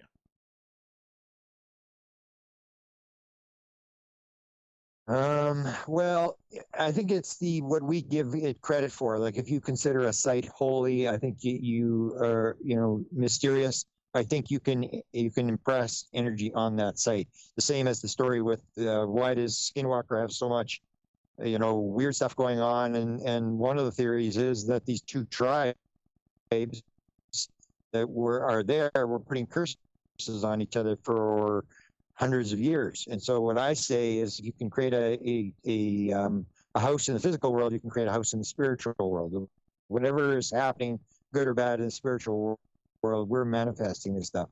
So now I forgot your question. Just in regards to the portals and UFOs, everything weird around Mount Shasta. Oh, okay. Okay, so what's happening there? So it's big with Mission Rama. There's a lot of groups, not just Mission Rama. There's a lot of White Brotherhood people showing up there, and everybody has this idea that there's some weird thing going on there. My involvement, I had no interest whatsoever. I mean, I'm not into C5s. I just hate them. I'm not really interested in, bugging the aliens. Come on, like, fly by, stop what you're doing. We want you to entertain us, fly by and entertain us tonight. So a lot of people go there and they do these meditation things, and Mission Rama people go there all the time. And there was two groups. So I had no interest whatsoever in Mount Shasta. I'd really not even heard of the place. Couldn't care less. And this was one of the two times that I got the message from the aliens. So the one I got from Chris Bledsoe, that was the one where I got the music book where Chris Bledsoe said, the Guardians have a message for you, and whatever it is. And and they said the message is in the music. That led to me writing a book about music, about UFOs. And then this one, what happened here was Mount Shasta. Every year they have a couple of Mission Rama groups go up there and they do meditation for world peace, which is kind of weird. I mean, you got these Latino people from Mexico and South America and across America, and they're praying for world peace. And the Americans who are causing the military, I mean, they couldn't care less. So it's like, why are these Latino people there trying to save these people? So they appear there and they do these meditations. And so what happened was, I had an assistant, Katerina Castillo, who used to help me edit my books, and she was a legal secretary in Los Angeles. And she said, "Oh, you got to come to Mount Shasta. We're going to meditate for world peace." And it's like, I don't know if I told her, but it was like, I got to come out and meditate for world peace. She kept bugging me, "Oh, you should come. Ricardo Gonzalez is coming," and stuff. And then finally, she'd helped me a lot with the books. I said, "Okay, Kat. Well, we'll come to Mount Shasta. We'll come." And it's like, "Oh yeah, we're going to go meditate for world peace." And it was like a trip. It's like, "Okay, we're going to go to Mount Shasta, where this place is." And so Desta, my assistant here in Winnipeg, said, "Okay, I'll come along." So we go, and just before it happened, I wrote the book Charlie Red Star about the Carmen thing, and Daisy Lawrence, who was a big producer as a studio in Toronto, wanted to do a movie, and she wanted to option the book for a movie. And she said, "I'm doing this movie, and we can't get it financed in Canada because it's about Mission Rama." And it's like, okay, whoever they are, I couldn't care less. And she said, "Oh, we're trying to do this movie, and they won't finance it. So what we're going to do is we're going to take your story from Carmen, and we're going to have you change you into a reporter." And you're going to be moving around, and then the reporter is going to suddenly discover Mission Rama, and he's going to fly to Peru where they're talking to these aliens and interacting with aliens. And I go, and she said, "You want to read the script?" And I go, "No, not really. I couldn't care less. You pay your fee for the option of the movie. I don't really care what you're doing, whatever." So I turned down this movie. I couldn't care less what she was doing. And then we go to Mission Rama to do this meditation thing. We're going across the Nevada desert. It's the third day. We're stopping in Reno. Our second day, we're stopping in Reno, and then we're going to make the trip to Mount Shasta from there. And we're going across the desert, and that's the cell phone rings, and it's Katerina on the other end of the phone. And she says, "Oh, I got a message from Aunt Terrell, who's the alien, who's supposedly at the mountain." And Aunt Terrell's got a message for Grant. And I said to Desta, "Got a message from an alien again?" I said, "Get the message. Exactly what is the message?" And she's reading it because she's a legal secretary. She's reading it like it's coming off a legal paper, and it's like at 12:13, and I got a message from Paula Harris, from Ricardo Gonzalez, and he's got a message from Aunt Terrell that says he knows Grant's coming to the mountain, and he wants Grant to let people know, and there's going to be a program sighting, which is what they call, it's like a C5 on steroids. So it's not just we're going to see a UFO, we're going to do a meditation, see a UFO. The Mission Rama people, they have these people who are called antennas. So you'll get two people, it has to be two people get the message. So the message that two people got when I went there was 9:33 was when this event was going to happen. So they call it a program sighting, where you get a time and a place. And so I go, like, get the message. What exactly is he saying? Get exactly the wording. So we go there, and then I figured, like, oh my goodness, I'm going to see a Zendra, because I knew they had these Zendra things that the odd time would open. Paula Harris had told the story about being in it twice, whatever. And I go, oh my God, I'm going to see an alien. I'm going to get the Zendra. And then I'm thinking, well, maybe they should send Katerina, because she's, I'm really not that interested. She should go through the Zendra. And then I'm thinking, no, I'm the one that's been sort of centered for this, because I'm, I can get the word out to a certain number of people. So I go, okay, I'll play the game. So I start the fasting. This is Wednesday. And the event is Saturday night, so I start the fasting thing, and they have all these protocols, and stuff like that. So I go there, and at 9:33 on the Saturday night, exactly when they said, we're sitting there, and this thing starts to flash over my head. And, of course, I'm expecting a Zendra, and it flashes 7 times, 8 times above my head. People are cheering. There's this giant flash. People are cheering, and it's right above my head. I'm thinking, man, this is real egotistical. It looks like it's right over my head. And I'm thinking, no, it can't be. It's got to be over the group. It's not over my head. And then everybody else said, yeah, it was right over your head. And I'm going, like, this is really weird. So it flashed about 8 times, and then Ricardo Gonzalez, who is one of the 2 contactees that goes there, is writing in he's doing automatic writing, which was more impressive than anything I've ever seen. He's got this little book he opens, it's pitch dark. His wife's got a cell phone on this little black book that he's writing in, and his hand is moving 100 miles an hour, and I'm going to Dessa, like he's doing automatic writing. Like, oh my God, he didn't bring the camera. I had the movie camera. I could have filmed this. And she says, no, he's just channeling. And I'm going, no, he's doing automatic. And he's going sideways up the page, and it's just the most amazing thing I've ever seen. And then he starts to read the message. And it was, we knew Grant didn't need to see it. He'll figure this out or whatever. And so then he says to me, so what do you think? And I go, yeah, it was kind of interesting. And in my head, I'm thinking, that's the best you could do is a couple of flashes. Like, come on. I had 75. I was like pretty close. The one time I was so close, they're going to jump on it. And it's like, and then these flashes, like, it's like, I wasn't really impressed at all. And so that was what happened there. But you're talking about the Zendras. I knew that they'd had these Zendra events, and they've had, I don't know, maybe 4 or 5 of them have happened there various times, where they'll have a program sighting where they have the time, the place, and then they'll announce that there's going to be a Zendra. So 2014, they announced that the Zendra was going to open, and I think there were 6 antenna people who picked up the fact that there was going to be a Zendra open. So when this happened, these 2 UFOs go flying over top at the time. They go into the bush, and then Ricardo Gonzalez, who's running it, goes with this guy from Mexico. He said, let's go. And they go into the bush, and they're looking for this like a dome of light. It's like looks like a a rainbow, but it's made out of light. And they go and they come back and they find it. It's in the bush. And so Antarel's in the bush. He's in this Zendra. And they come back to Paula, and that's when they say to Paula, okay, Paula, Antarel's in the forest, and he wants you to come. And she just freaks out. She just loses it, and they basically drag her into the forest. And so I knew she'd had this story in 2015. So when I was there in 2017, that's how this book starts. I basically document the Zendras, and I actually take Paula. She said, oh, it happened right over there. I said, really? So I said, can you show me? And I got my movie camera, and we walk into the field, and she's actually standing where this Zendra had opened up, and she's describing 2014, 2015. And then she says to me, she says, oh, yeah, well, this person was in here. Mercedes was in here, and this person. And she's naming all these people. And she says, yeah, they're here. And I go, they're here? And she says, yeah, they're here.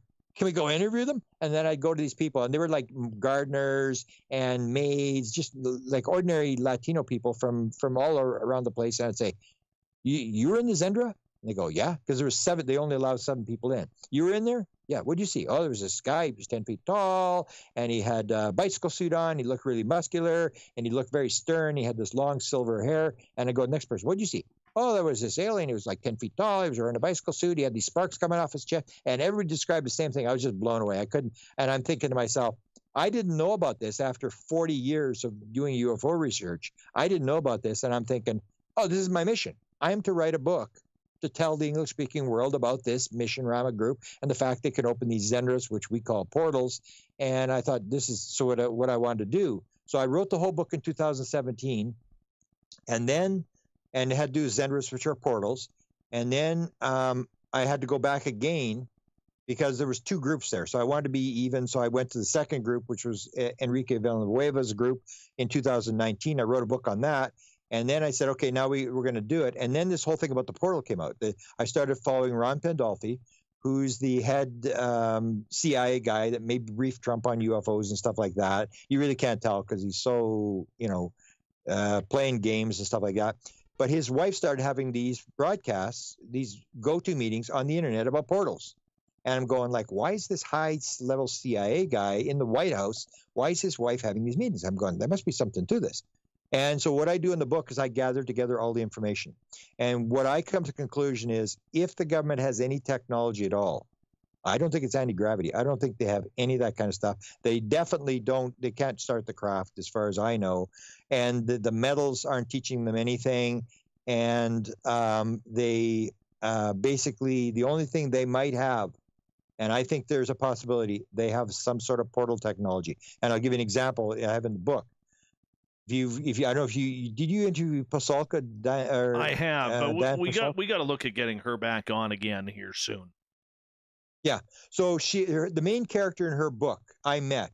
They call him Tyler D, and I better not use his real name or everybody get all upset. He wasn't secret when I talked to him. I met him at a cottage in Pennsylvania in 2013 with Chris Bledsoe and a bunch of other people, and he was there. And he comes up to me there. And he shows me these photographs. I've told the story a few times. He shows me these photographs, and it's these 2 guys flying through space. It looks like they're in pajamas. They're flying through space. He said, what do you think of this? And I go, I don't know. Like 2 guys flying through space. And then he shows me this other photograph, and I make a long story short, show me all these photographs. And then I'm going, I don't know what this is. And then he says, you know where this is? I said, no, I don't know where it is. He said, it's the Hughes Aircraft Building in L.A., the old Hughes Aircraft Building. I go, yeah, whatever. And he said, you know where that was in there? I said, no. He said, the jump room. And then I'm going, really? I've seen those photographs again. and he said, the one with the 2 guys in the pajamas is outside the elevator where this is supposedly happened. And then he shows me it's a long story. He shows me another thing on a car on top of there. And he's sort of indicating, but he doesn't say it's real. He doesn't say it's not real. And he's showing me these photographs. And it's like a couple of years later, I suddenly think to myself, when I'm working on the portal thing, I'm going, why did he show me these photographs? Why would he spend his time showing me these photographs unless he wanted me to think that there was something to this? And why did he go to the Hughes Aircraft Building? I mean, here's this guy. He's the top NASA guy on UFOs, very secretive. Right. He's got 40 patents. The aliens are talking to him. And he's showing me these photographs, which indicates there must be something to this, even though he doesn't really tell me. So what I do is I take all the portal stuff that I got, the latest I've got. I left out a couple of things. Grant, hold that right there, because we're going to talk portals and everything more about Mount Shasta and Grant Cameron's new book right after this on Spaced Out Radio.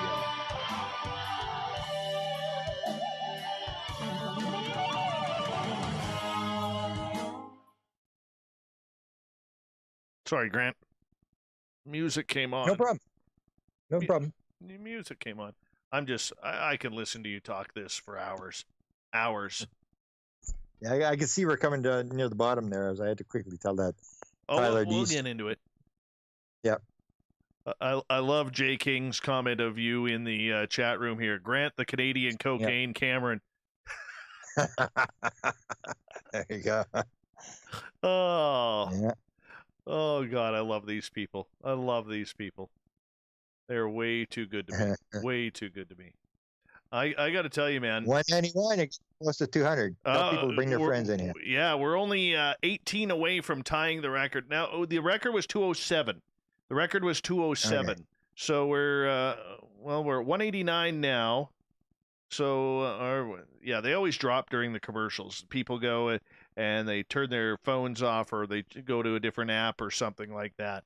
So it's always interesting, because as soon as the music comes up at like 5 past or 35 past, all of a sudden it jams right in again. I wonder if we could break the record this quick. I think we could break the record this quick. I'll put it on Facebook, see what happens here. Oh, sure. Sure. Yeah. Oh.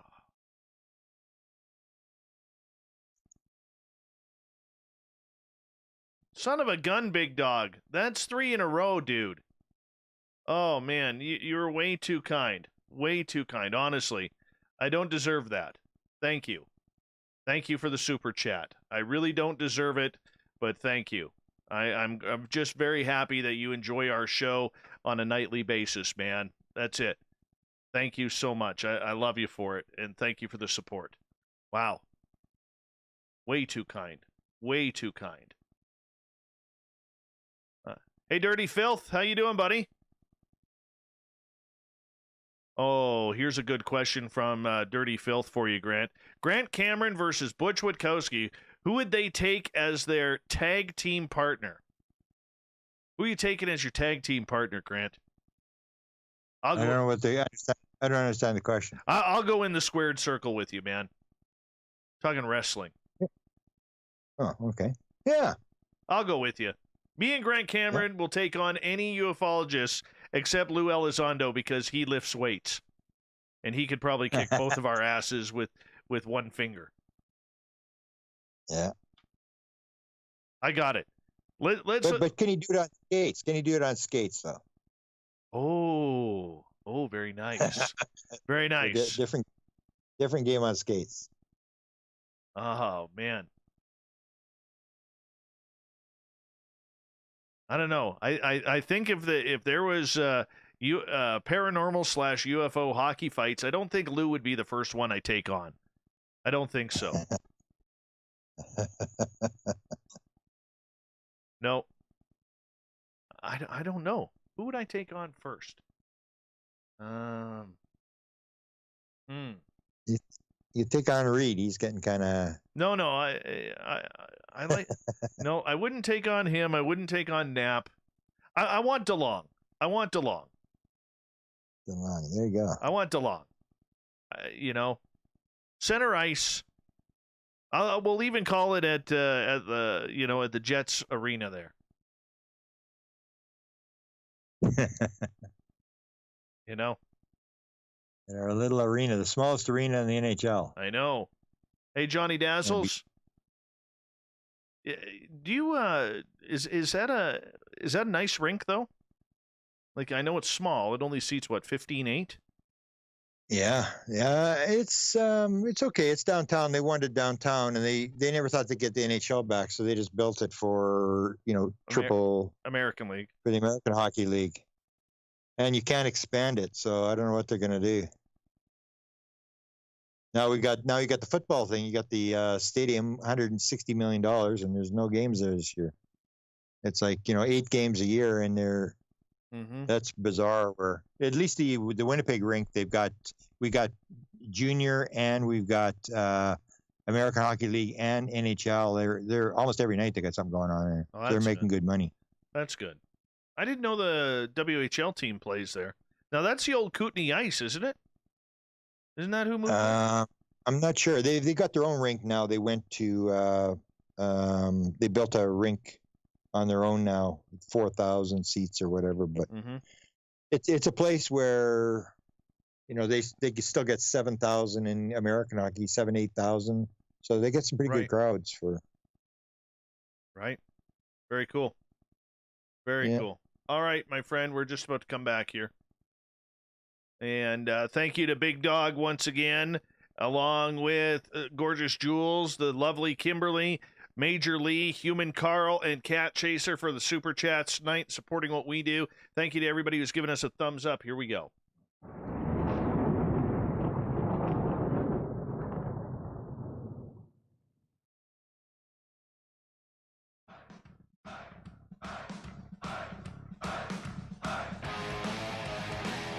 We pass the halfway point of Spaced Out Radio tonight. I'm Dave Scott, the guy behind the microphone. You can see me tonight if you're watching on YouTube, but if you're on the radio, I'm not wearing camouflage tonight, so I'm pretty easy to spot. Hey, I want to remind all of you, if you've missed portions of this show or others, you can check out our free archives by going to youtube.com/Spaced Out Radio. Just do me the favor, hit that subscribe button. Our website is spacedoutradio.com, where we have a plethora of features for you, including rocking out to Bumblefoot and reading up on Captain Shirk's SOR Newswire. Follow us on Twitter at Spaced Out Radio and on Instagram at Spaced Out Radio Show. Tonight we are talking portals. What's happening with Mount Shasta? Grant Cameron has a brand new book out. You can find it on Amazon. The Portals and UFOs of Mount Shasta. Beautiful cover with some northern lights going over the trees. Grant, welcome back. Yeah, thank you. I love these portals, Grant. And, you know, I think that is the next big topic of what we are going. Once we get through this whole UFO stuff and you know, we get screwed over by the government as per usual, you know, I think portals is the next most fascinating point of this entire phenomena. Why? You know, you look at David Paulides, the work that he does, and I think a lot of these missing people, Grant, doesn't matter whether it's on Shasta or in the major parks or just in any major city where people just vanish. I don't know why, but I got a firm belief that a lot of these people who just vanish have walked through a portal, and on their new timeline, everything's the same. Nothing has changed. Yeah. What's your thoughts? Yeah, I don't know. Yeah, I don't know about that. I mean, it's hard to prove it one way or the other. I just know the stories from the people who go through the portal where they come back, where they have these bizarre. You walk through and you step through a door into Ganymede or onto planet Apu, or the one story of Sixto Paz goes in. All these people, the one guy who's interviewed, they were a bunch of people when watching the portal. The Zendra closes up, and they wait for a couple hours. He doesn't come back. They go to sleep. They get up, and 9 hours later, the portal opens. The Zendra opens up again. He comes out, and it's like a Travis Walton thing. He's got a 5-day growth of beard. He's totally disoriented.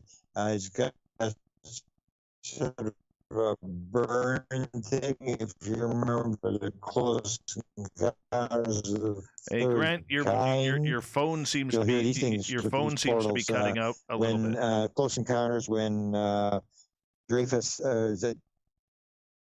Yeah, your phone seems to be cutting out a little bit here. Oh, how's that now? A little better. You kind of went into alien slow motion. Let me see if I can get a better place to. All right. That's great. Grant Cameron is our guest tonight on Spaced Out Radio. Sounds a little better. Sounds a little better. Yeah, I'm going to go outside, see if I can get a better signal there. Okay. Hang on. You can talk until I get out there. I can do that. I've been known to talk a little bit, and we're talking about portals. I'm always curious about these portals because, you know, like I just mentioned, with David Paulides and a lot of the people who go missing, there has to be more than just, you know, human influence on this. And what's happening out at Mount Shasta as well seems to be, you know, almost like some sort of communication portal where these extraterrestrials are calling people in. And this is what Grant's latest book is all about. You know, this gentleman named Ricardo Gonzalez sets up these Zendras. Now, they don't happen every time, but sometimes there's communication that goes along with this. And so they go in these things, and the reports they give is that they walk into another world, another planet, or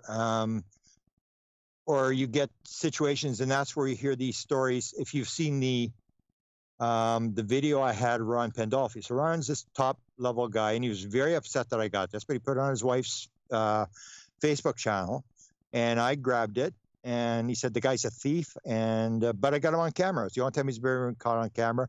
And so you see the parallel between him talking about the portals and these Zendras. So they're on a cruise ship, him and his wife, and this John Sullivan guy who's a key part to this whole story. John Sullivan is supposedly the guy who runs these portals, the government portals or whatever is going on there. And so his wife says to him, she's, "Okay, Footman, what do you say?" And Footman is just sort of like his code name. So he says, he's got his daughter sitting on his lap. She's like 6 years old. And he says, "Well, people have always wondered what it's like to go into the next world. Next time that John," and he looks over at John, and John's cleaning his glasses, and he's looking like, "What are you talking about me?" He said, "Next time John goes to the desert, a number of us in this room will go in to the next world and come back again." And so this is the portal. They talk about this portal thing where they're going in, and you get these reports, but you'll get the same sort of thing in abduction cases, where if you realize that everything is one thing, that you can move from one point in the universe to another. I have the famous Ron Johnson story, who's these abductee in Utah, who tells a story of flying the ship, where they say, "Where do you want to go?" And he said, "I'd like to see the Milky Way from a distance." And in 1 second, he said it was 1 second, they were outside the Milky Way looking back at the Milky Way. So this is the whole idea of, when you get into quantum physics and these kind of things, is the fact that if everything's one, if there's no time and space, then these things are possible. And that's what I say, is that the technology they may have is this idea of portals, because that's what the technology is going to be. It's the old thing where John Wheeler says there's no out there. It's all here. It's all one thing. It's all inside people. And we just have a total misconception of how the universe is actually designed. That's where you got to talk to experiencers, because they'll start telling you this kind of stuff. So that's where Ron Pandolfi says, and I bring this up in the book, where Ron says that TTSA, all this stuff is techno scam. And I used to think, he's just trying to throw people off and stuff like that. And then I start to realize, like, he may be actually right. So what you get is everybody realizes that whoever cracks this thing, it's worth a lot of money. So you get it, and you realize UFOs are real. And then what do you got to do? But you got to get some money. So they're in Congress. And it's like selling a cure for the COVID or cancer or whatever. You think you can solve it. So you go in there and you want to pitch your project, and you need this money.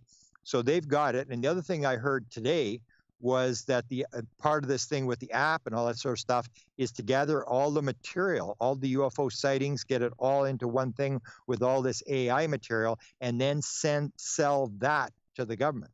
So it always comes down to this money thing. That's what Ron says. It's a techno scam, that they went after billionaires like Bombardier, after the guy who owned Church's Chicken, and they went after Firmage, and they, because these billionaire guys can finance, and then they ran out of billionaires, and now they're going after Congress. And it's not that they know it's a scam. Ron says it's a scam. They actually believe that they can get it, but you need a pile of money. So they know that if they can get some technology, because all these guys, whether it's Putoff or Nolan or Tyler D, all these guys have patents. This is what it's all about. So you're on the leading edge, and you want to cut everybody out, and you're pitching this thing that you believe that you can build a flying saucer, when it's just like, I think I can cure cancer. I think I've got an idea, and we need you to finance the thing. So Ron is saying this is a techno scam, and that's when I start to look at the technology. I look at Firmage. Firmage is trying to levitate this thing 1 inch off the table, and he spent like $90 million or whatever they spent on this thing to levitate something 1 inch off the table. Or if you see Tom DeLonge talk about that layered piece of metal, and he's talking to the podcast guy, and he's saying, we can take the electron that goes slower across there, and we can levitate this thing. And I'm going, hey, if they're talking about levitating a piece of metal off the table, they ain't got nothing. And that's the whole point. I've looked at it for 45 years, and I have not seen any real technology that they may have it really badly hidden. But I see the technology. When I look at the portal thing, you see things that make sense. For example, like the little girl, Ron Pandolfi's daughter. She was like 6 years old or 7 years old or whatever, when they have a phone conversation with Joe Firmage, and they say, Kashmir, have you got a question for Joe? And she goes, yeah, I do. And she goes on there and says, how many portals do you have in your house? Now, if you got a 7-year-old kid, she's getting this from somewhere. She didn't make this up. And her mother and father are talking about portals, so they're talking to her about portals as well. And this indicates there may be some truth to this. Whereas when it comes to the technology, the anti-gravity stuff, you hear all these stories, but I've dug, I've scratched, and I know all the top people. So I've followed Put Off for years. A lot of people are just following them. I followed these guys. Eric Davis said they shut down the program in 1989 because they couldn't get anywhere. It's in the Wilson document. They couldn't. They not able to badge engineer the stuff, and so people think, oh, they've got all this technology. We're flying to different star systems and stuff. And just my opinion, and I've looked at all the top people. They ain't got nothing. They cannot levitate anything. This is all nonsense. And the only thing they may have is portals, and that's what I put in the book. And they were going to send Ron Pandolfi was going to send one of his guys to us when we went in 2017, and Paula Harris got really upset.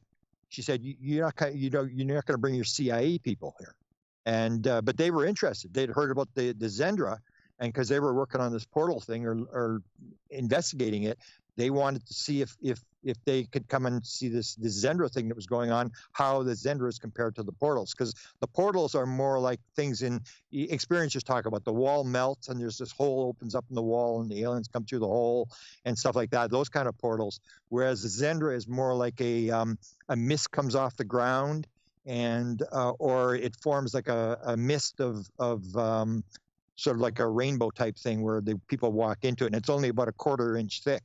So I've done a lot of detailed material, and I would be betting on the portal before I'd be betting on the anti-gravity stuff. Grant Cameron is our guest tonight on Spaced Out Radio. We continue on with the chat here. So with the portals and the discovery that these interdimensional beings may be using these to come from other star systems or maybe the future in order to use this, have we been able to figure out, or have you talked to anybody who could figure out either A, when they're going to happen or where they're going to happen, or B, what is causing them to happen, and do we have the current technology to open them up ourselves? Well, the Mission Rama people will get it through the way they work it is they get it through the antennas where they're told this is going to open, they're going to do a portal, and they don't happen all that often.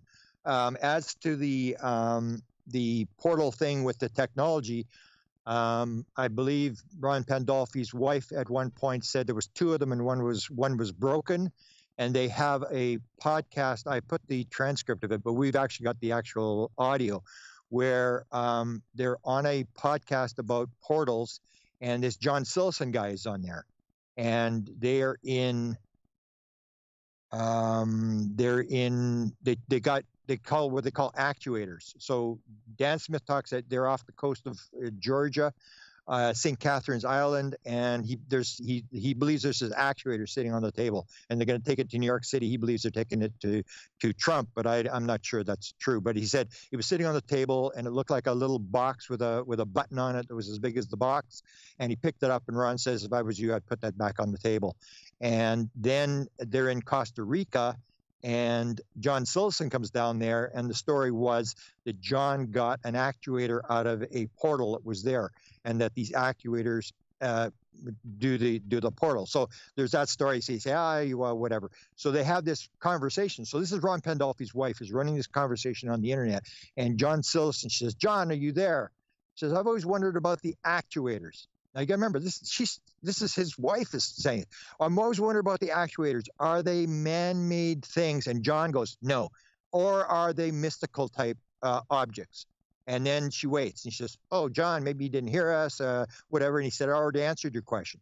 And then the next morning she posts on the internet, and she says, oh, did anybody hear the really significant thing that John said last night? And then I come across, I said, yeah, he said the actuators weren't man-made. And she said, yes. So this is the whole thing. You get this thing where John is on this conversation where I would pick it up. Nobody else even knows what they're talking about, where she's saying, are they man-made? And she's basically referring, there are these actuators. And John says, no, they're not man-made. And the story was that he had gotten these actuators, and he's the guy, that's what Ron said. The next time John goes to the desert, and there's always a story that the portal was in the desert. And apparently Dan Smith was offered 3 times. So I actually asked the question to Dan. I said, Dan, you had the opportunity to go 3 times to the portal, and you turned it down every time. And she said, no, I don't think that's really true. And then the princess, Ron Pandolfi's wife, says, yeah, that is true. And again, you get a confirmation. There is this portal, and Dan got scared, and 3 times he turned down the chance to go through this portal. So I sat and I talked to I don't really deal with Ron directly, ever. I always have this joke that I stay one step removed from my victim. I always stay distant, but I talk to people who are talking to them, and I said to the one guy, I said, I don't know about this portal stuff. This is nonsense. Ron, he just rhymes and riddles, and he's trying to deceive people, and he doesn't make any sense or whatever. And, he's not talking direct or whatever. He's always talking through somebody else. I said, I don't know about this portal stuff. I'm just going to give this up. I can't, I'm wasting time here. Or should I stick around? Do you think there's something to this? And there's a long pause. He goes, yeah, you might want to stick around. I go, holy shit. So I stuck around, and I think there may be something. Maybe I'm wrong, but I think there's something to this. And that comes down to quantum physics. There is no time. There is no space. It's all one thing. That's how they come through time and space. It's all one thing. We're thinking they're coming across these millions of miles of space, whatever. It's all one. It's the idea of the particle where, it sends a message across time and space. You can be on the other side of the thing. If you change the spin of one particle, the other one immediately changes. It's the whole idea. There may be no time and space. There is no future. There is no past. It's all here. It's all now. It's this quantum physics or the Eastern philosophy thing. And if you understand it's all one thing, then you can move from one place to another because you're not going anywhere. It's all the same thing. It's all one place in space. There is no time and space. And that's where we got all these false impressions of how the world works. And that's when you start talking to experiencers, they start telling you this kind of stuff. No, there's no time and space. They don't have physical bodies. They come in, they take on a physical body, but they don't have physical bodies. And you start hearing this stuff and you start putting it together, and it's a totally different world than what we think. We think it's nuts and bolts, and they're aliens, and they're coming in here and they're going to rape the women and eat us and all this kind of stuff. And we go to the fear thing.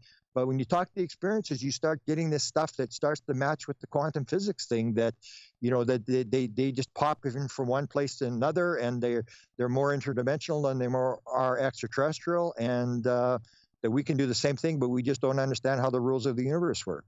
We just have totally messed up what we think is actually going on. We're living in what one person called the hallucinatory reality. We think we're in real reality, and people who have near-death experiences or who have stuff like that come back and say, or, the high-dose psychedelics will come back and say, you're living in the dream. I was in the real world. That is more real than the real world. And people think, they're just making it up. They're like, they're like experiencers. And no, that may be true, that this is the illusion, and the real reality is someplace else. It's all one thing. It's different vibrations, but it's all here and it's all now. There's no time and there's no space. Grant Cameron is here on Spaced Out Radio tonight. We got about 5.5 minutes before we got to go to break. Nicole is asking, what's on the other side, Grant? Or Jules, pardon me. Well, it depends who. Yeah, it depends who you're talking to. So, I mean, the early days when this Mishorama thing started was 1974, and they started to go through these things, and they would say they would be on Ganymede, which doesn't make any sense because it's got to be in some sort of different reality, because Ganymede off of Jupiter is going to be so cold you're not going to be able to live there. And you would walk onto Ganymede, or you'd go to different places that don't make any sense. But then you ask the experiencers and you say, okay, they're from whatever star system, and they'll say, well, but if you go to that star system, we're really not there. We're in another dimension. And that's when you get this whole idea of different dimensions and different places, or how the beings can come in with, and we just helped publish a book from a guy by the name of Yossi Ronan. I don't know if you had him on, but he's from Israel, and he had this experience in L.A. Where they came into the room, and he could actually go back and actually download stuff. He can go back in his mind to this thing and talk to them and get material, and that's basically what they told him. When we come in, we do not have bodies. We take on whatever body we need. Or if you talk to Sherry Wild, she asked her being, said, "Are you actually an alien?" He said, "No, not really." And that you start asking. So when people are on board the ship, people say, "Well, did it hurt? Did they probe you?" All this kind of stuff. I always ask the question like, did he have any sex organs? No. Didn't you think that was weird? Did he ever get any older? No, he never got any older. It's like I saw him for 50 years or 70 years or whatever, never got any older.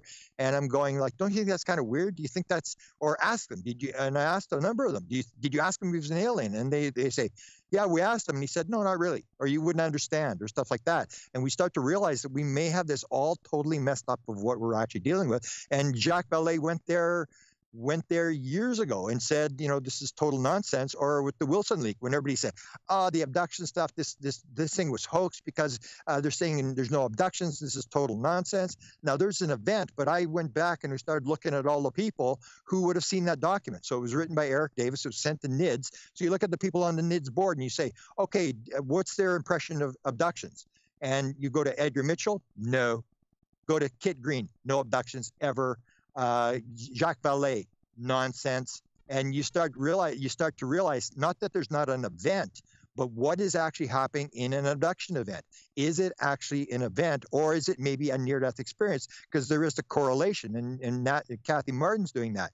The correlation where you get people who have near abductions can't touch electronic equipment, they can't wear watches. The same thing with near-death experience people. They have exactly the same thing. Or people who have abduction experiences, 50% of them come back and they say they can heal people. Near-death experiences, 70% of people who come back say they can heal people. You see these correlations, or you see Terry Lovelace, I did the interview with him. He said, I went inside the craft. It was 10 times the size. No, he said it was way bigger. It was like a football field inside. It was small on the outside. It was the size of a football field. Chris Bledsoe told it was 10 times the size inside as it was outside. And then I'm talking to Ron Johnson. He's in the spirit world with his dead mother. They allow him to go in the spirit world with his dead mother. And he goes into a building. And he said, I'm in the building. My mother's showing me this building where I'm going to go after I die. And it's 10 times the size inside as it is outside. And I go, that's exactly what the UFO people. So is he having an abduction experience and being on a ship, or is this all one thing? Are we misinterpreting what's actually going on here? And you get these correlations all the time of these weird synchronicities across platforms. And that's why I did the contact modalities. And I say it's all the same thing. It's all different vibrations, and people are getting into the field in different ways, and they're parsing it. They're based upon their religious beliefs or their scientific beliefs. They're putting a spin on what they think is going on. And in the end, it's going to be all the same thing. There's only sort of one thing. There's no time, there's no space. We're making all sorts of false assumptions. Consciousness is primary. It's not nuts and bolts. Consciousness makes nuts and bolts, not nuts and bolts makes consciousness. We've got it all totally messed up. And that's what I think. That's why I don't think we really have anything. Because people will say, Don Schmidt will say, they haven't got the start button. That's why I agree with that. Because we don't have the basic premise that I've got 50 people who have flown the flying saucer. They all say you do it with your mind, and you've got to be able to turn it on with your mind. You've got to be able to program it with your mind and stuff like that. So you can have the craft, you can have the body, you can know nothing, because you haven't got the consciousness to turn it on. So that's where I'm going. I think it's completely different than what people think it is. It's going to be, 1,000 times more complex, way more spiritual, a lot less physical, and have no capitalism. That's sort of where I come down on it. But you got to talk to the experiencers, and you got to listen to them as to what they're being told. Grant Cameron is with us tonight on Spaced Out Radio. And Grant, you'll be happy to know you are now the record holder for live listeners on our live YouTube feed. 213. There you go. 213. Oh, there you go. You just broke Ronald Moorhead's record. You just broke Ronald Moorhead's record from just a few days ago. So that actually happened pretty darn quick. Didn't expect that, But here we are. Record holder Grant Cameron on Spaced Out Radio. We have him for another 30 minutes on this show. When we come back, we'll talk more UFOs, see wherever Grant is heading. And I've got a good question for Grant that I want to ask him. I do. I'm going to save it for the final 30 minutes, and then we get into the SOR Newswire and the thought of the day. Stay tuned. Hour 3 of Spaced Out Radio comes up next.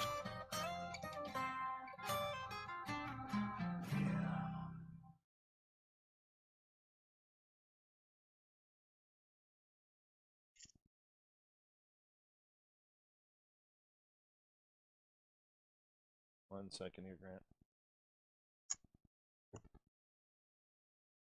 All right, I'm just going to quickly run my dogs outside, Grant. I'll be right back, okay? That people have had throughout time. You can find Cryptid Tales at youtube.com/spacedoutradio. And while you're there, don't forget to check out our free archives and leave a comment. See you there. Hi there, this is the paranormal lawyer Michael W. Hall. I'd like to invite you to listen in each Sunday night where we're going to open up your eyes to everything strange and paranormal.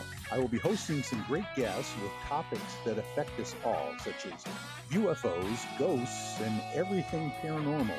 Let's learn together on Spaced Out Radio Sunday with myself, Michael W. Hall, the paranormal lawyer at spacedoutradio.com.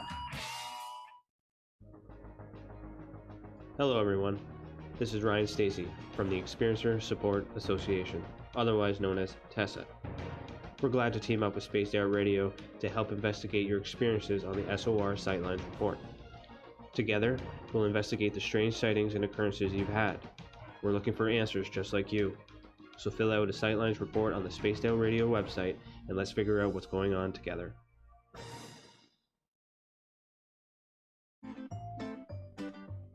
Looking for creative ways to get your company out in the public? How about advertising on Spaced Out Radio? Our sales department is waiting to hear from you, and we can work around any budget.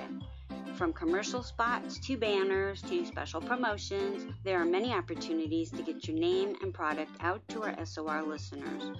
For a price guide and more information, please contact us at sales@spacedoutradio.com.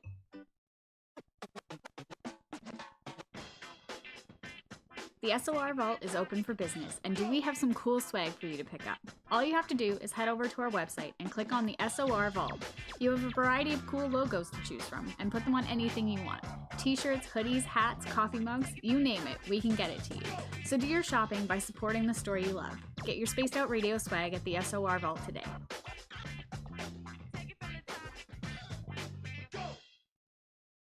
Hey, space travelers, this is John Resig, founder of the Chive and Chive Charities. If you know anything about our website, you know we like to do things a little differently. We're not some faceless organization collecting money for a nebulous cause. Our donor dollars go directly toward life-improving items. Then we give those items directly to an underdog who needs it most. To become a donor with Spaced Out Radio's official charity, Chive Charities, just go to chivecharities.org/donate. Hello, space travelers. It's me again, Carl. Don't forget to join the Space Travelers Club for just $5 a month. And follow Spaced Out Radio on Twitter at Spaced Out Radio. Our Instagram, Dave Scott SOR. Our Facebook page is Spaced Out Radio Show. Our archives are free at youtube.com/Spaced Out Radio. Come woo it up with Spaced Out Radio today. Bye! For the price of 1 cup of coffee a month, you can become an SOR Space Traveler. The Space Travelers Club is a place where you can interact with other listeners, either live during the show or on our great forum. We want your stories, pictures, comments, and ideas. You'll get live video streams, exclusive content, and be... All right, Grant, I'm back.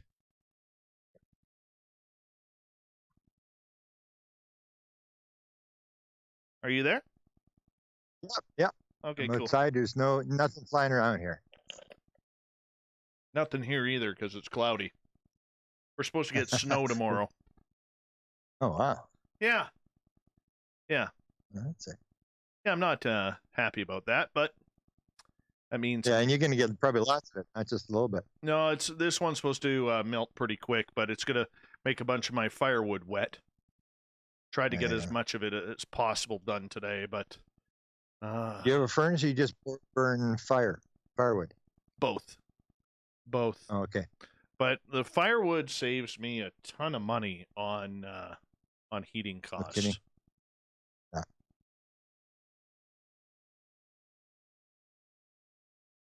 And you got a furnace, a wood furnace as well? Nope. Just a fireplace? I got the fireplace and the furnace. So, which is good. Yeah. That way we don't freeze. But yeah, no kidding. Yeah, because it can get pretty heavy down there. That's for sure.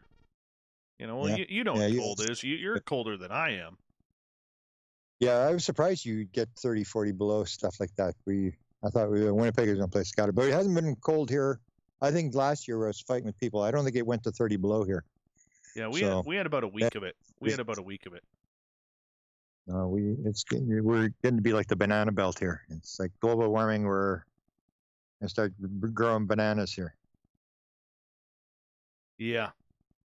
And we're supposed to be the coldest major city in the world, but not even can't even be close now. Right. Oh, it's maybe 2 or 3 above.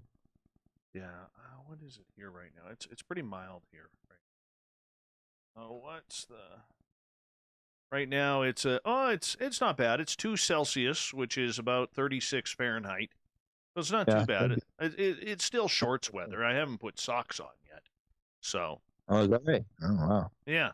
So I'm okay with that. All right. Thank you to everyone once again. Grendel, Big Dog, Cat Chaser, Gorgeous Jules, Awesome Kimberly, Major Lee, Carl for the super chats tonight. Here we go with hour number 3 here, guys.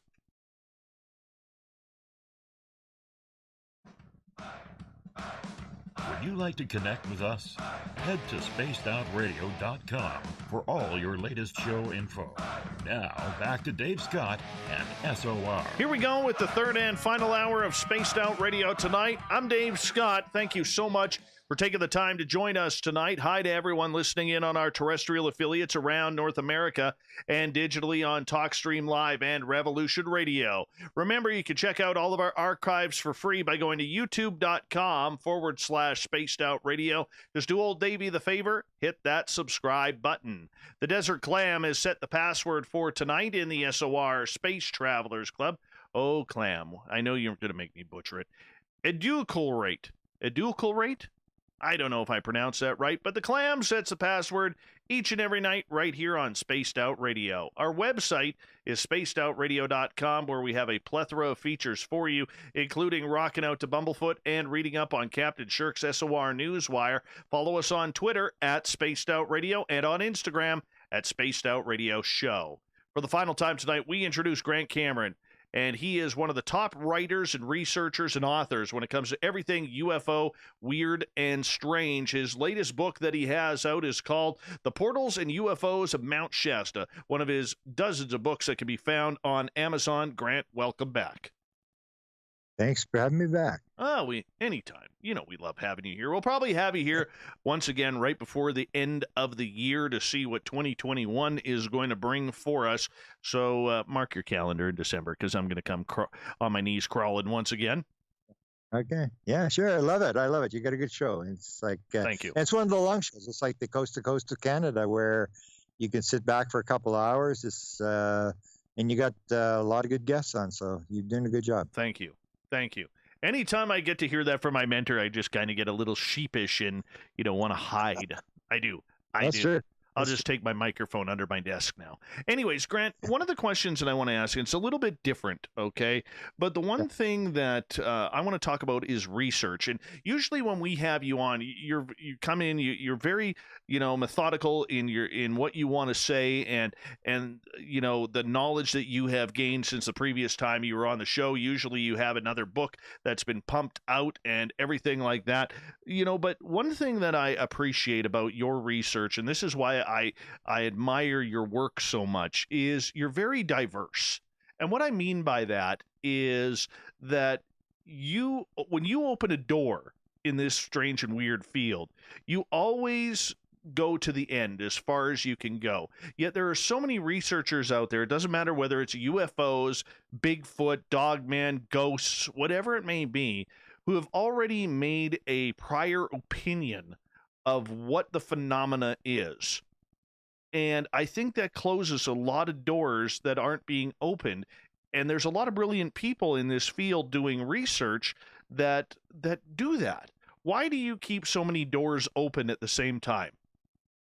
Well, I think it goes back. I tell the story of people get specialized, or people. So if you take the UFO field, if you're a psychologist, then people are going to describe it in terms of Freudian psychology, the penis and the breast, the different shapes and stuff like that. And I remember this was happening, but one of the things that I had was, when I started university, I was working at the faculty club lounge, which was one of the most inspiring jobs I ever had, because I was trained by a guy who had 2 PhDs. He was just leaving, his Chinese guy, and I was taking his job, and he trained me. And the first thing he said to me, he says, I need to tell you a rule. He says, do not let these guys intimidate you. So you're talking presidents, vice presidents, deans, full professors, all these, people in there all the time. And he said, when they've had one too many beers, they're just like any other drunk on the street. And what I learned from that job was that was true. They were just ordinary people. But what I learned, I was never intimidated by PhDs, because I realized that a PhD is, we used to call it piled higher and deeper, that you get a bachelor's degree and you didn't really want to go get a job. So you would sit there and then you say, well, okay, I'll get a master's degree and then I'll get more money. Then you get a master's degree and nobody wants you because they don't want to pay for a master's degree. And then you go like, what the hell am I going to do now? So then you figure, oh, wow, what am I going to, I'll take a PhD and then I can teach it. And it's this cycle that a lot of PhDs, what happens is you get very specialized. So not only do you not know everything, you like if you're doing biochemistry and then you do your dissertation on one small aspect of say chemistry or whatever it is, biological chemistry, and you end up in a situation where you know a heck of a lot about very little. And I realized that people were specialized, and the same thing happens in the UFO field, where people are working on one particular thing and they get vested in that one thing, when in fact you've got to be able to be interdepartmental. And that's what I realized. Like, I'm working on psychedelics now, where you get people who are like, say, pharmacologists, or pharmacy guys who are doing tests or whatever, and they get into this routine where they're so specialized that they cannot see anything else except for that one thing. They're going to use this for therapy or whatever. And so I've known that you got to go across the spectrum. It's got to be interdepartmental, that if you get somebody who's like a physicist or a mathematician, they don't know anything about anything else, so they're going to read the entire story, whatever they're investigating, based upon that one thing, because that's all they know. And so I always think you got to stay interdepartmental, and I've always sort of allowed myself to go wherever the evidence leads me. And that's sort of like, a lot of people say, well, what the hell is he doing now? Like, he's off on another tangent, but a lot of things, like I've had these two, I explained already tonight, I've had these 2 incidents where I got messages from aliens. And the one came from Chris Bledsoe, and the only reason I listened to it because it was coming from him. And that's when they drag you in, and they this thing about Neil Young, who grew up in Winnipeg, and I had no background in music whatsoever, none. I had no interest. The radio talk guy, never listened to music, couldn't have cared less. And suddenly I'm writing a book on music. And it was just, I led myself. I realized that this was weird, that there was a synchronicity of Neil Young being involved in this thing with, musicians getting downloads and being interested in UFOs and stuff. And so I just went there. And so I've let sort of the wait for instruction. And I do believe that happens, that you get synchronicities. And if you don't get all hung up on your ego and self, you will be given direction as to where to go next and what to happen. And even my books, like I'll start on a book. I've got maybe 7 or 8 books all going at the same time. And the one I was going to put out was the alien documents. I said, oh, it's my next book. And then suddenly this thing with psilocybin came up. And I started working on this, and then I go, wow. And so that's my next book. And it just moved in there. And I don't keep, very strict rules on what I'm doing. It's whatever happens during that day. Like what majority of my day I spend walking around listening to a podcast. I have my headphone on and I walk around and I just wait for like an inspiration. It sort of tells me, okay, you got to put this down, go put this in this book. I hear this. And that's what I do. I just wait for a direction as to where to go. So I'm all over the map. But I think I've gotten to a point where I may not know a lot about a very specific subject, but I can do, or I can see all the aspects. Where I tell the funny story. I had a guy who I used to be lived right at university, so I had students, and I had the one guy who was a PhD in civil engineering. And I saw him. He went to the University of Wyoming. I went to see him there one time. I was going to California, and I stopped and I said to him, Menglin, I said, "What's wrong with your tap here? I'm trying to get a glass of water." He said, "Oh, turn the shut off on underneath the tap." So I go underneath and stuff comes pouring out, and I go, "What are you doing? Why don't you put a washer in this stupid thing?" He says, "I don't know how to do that." I said, "You got a civil engineering degree, a PhD. You can't fix a tap." And that's the problem. I realized that by working in this bar is that people, because you've got a PhD degree, does not mean you know how to diaper, fix your car, or do anything. They literally don't. They are just really good at one particular thing. And when everything else comes down, they're totally stupid. So I would have situations where I would talk to I had one conversation with the dean of engineering, and not dean of education, who told me about his Sasquatch sighting. He came to me, and then I had the head of human ecology, the dean of human ecology. We talk UFOs all the time. And then I had the guy from plant science, and that's when I sort of caught on. He used to argue with me all the time. He's arguing, and then one day I said, "What are you arguing with me for? You're dean of plant science. You know about roses. You know nothing about UFOs." And he goes, "Yeah, you're right." And that's what I realized. Just because somebody's got, and people, you see it in the UFO community, people are intimidated by people with PhDs. They'll, if the guy can be totally against UFOs, but you'll bring him to a conference because you can say, "Oh, we're getting respectable people and they're talking about it," and the guy's putting the whole thing down. But people, we almost like we're the Rodney Dangerfield. That's like this whole thing with the politician. Everybody thinks they're the Rodney Dangerfield, and they don't want to talk about UFOs because they're embarrassed. People will laugh at them or whatever, and so we bring in people who aren't qualified to talk about UFOs just because they got a master's degree or a PhD degree, instead of talking to experiencers who probably don't have master's or PhD degrees, but who have actually dealt with the phenomena, the intelligence behind the phenomena. I think that's the mistake we made. But I learned it in this bar thing. It was the best thing I ever learned in my life, because there's no way a PhD will ever intimidate me. Because I know we used to have the joke. And there's a caretaker, because I ran all the cleaning staff and the rink staff and all this other stuff. And the one guy has to play a joke. He would say to these people, he'd say, "Good morning, doctor." He'd address every professor. And most of them today, especially today, are master's degrees people. They're not PhDs. They're just masters because they're like 1/3 the price. And he said, nobody ever said, "Oh, I'm not a doctor." They just say, "Oh, good morning."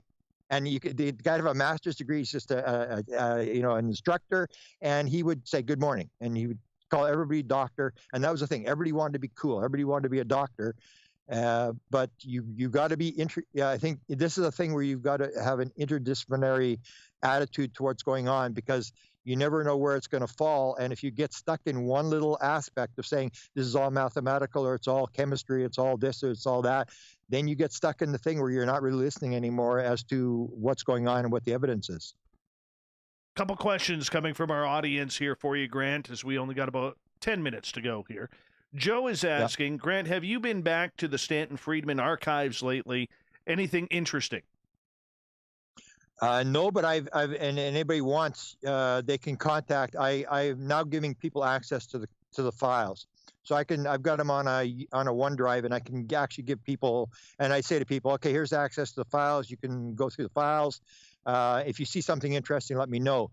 Because of COVID, New Brunswick is one of the most tightest provinces. I think they only had 1.2 deaths and 200 cases or something like that. I think they've got a little bit of a thing going on now, but they had nobody, because you couldn't go in the province, you couldn't come out. So it's shut down, and probably will not open until there's a vaccine. So I'll go back and get more files when it comes, but I will give people access to the files, because I had the 6,000 pages I got the first time, and I basically didn't read it. I just don't have time. It's interesting, but so I'm giving people access that they want, and they can look at the files, and people will tell me, but all the people that I've given access, really nobody's come to me and said, oh, there's this really interesting document. Did you see this one? And so I'm getting people to help me research, but I will go back and get, I don't know, with the hundreds of thousands of pages or whatever, because I enjoy doing that kind of stuff. And I will put them on the internet so people can access them. All right. Gary is asking, all the way from the UK. Good morning, Gary. He is asking, Mr. Cameron, how do our spaceships fly in outer space with no atmosphere, in your opinion? Well, they're just using propulsion. So you're just using a force against gravity. So you're always going to have a gravity that you're pushing against. So that's what they're doing. You get going, and once you're in there, the farther you're away, the less the gravity affects you. But that's what they're doing. So you can use whatever propulsions you want. But I don't think the UFOs are using that thing. They're coming in through. They're coming in through portals, or this Ronan guy, the way he said the beings left the room was that they all got in a circle, and they started to walk around in a circle holding hands, and they went faster and faster and faster and faster. And all of a sudden they started to turn like translucent, and they turned into light, and then the light got smaller, smaller, smaller until it was a little tiny ball, and then boop, the light went out. So that's what I believe is happening. Or when they come through, the wall melts out, and the being comes through the wall and stuff.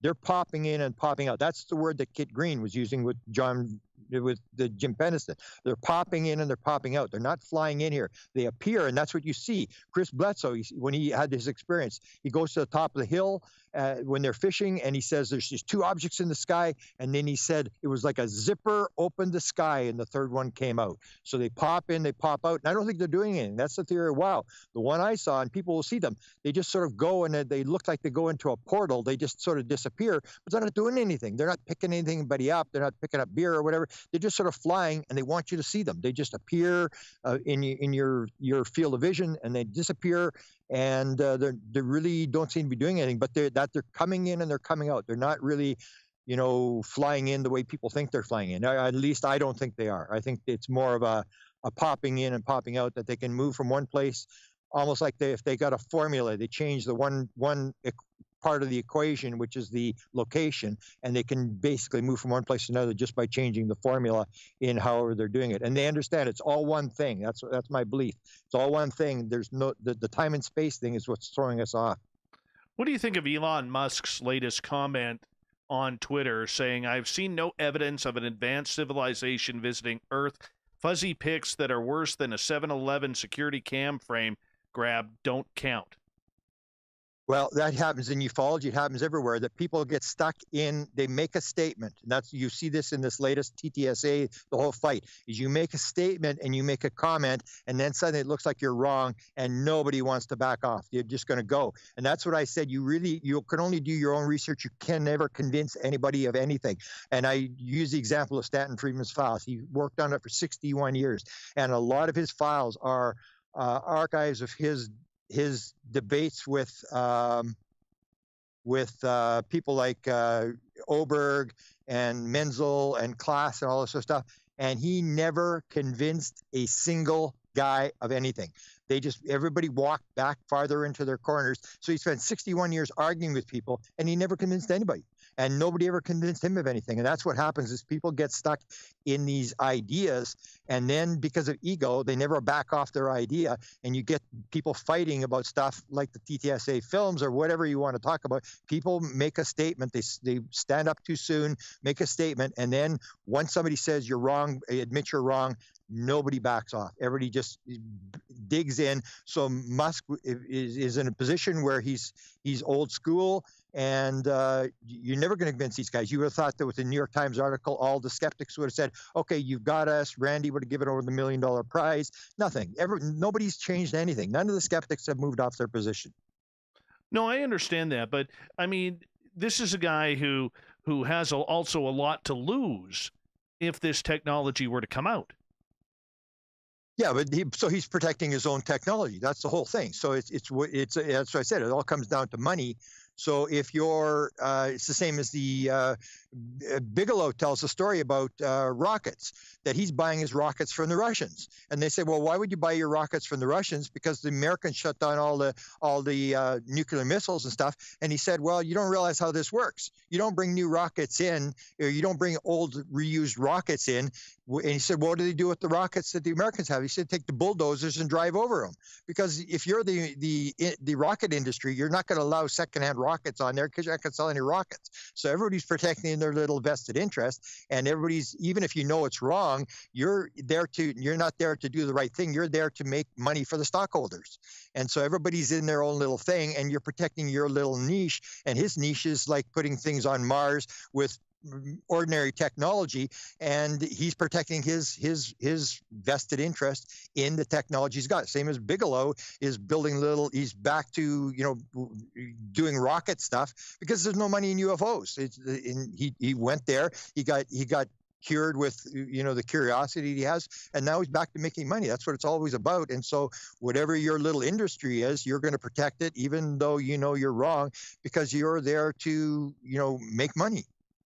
You don't think it's naive, considering he has a security clearance for a lot of this stuff? Well, but that comes down to, do they have any security?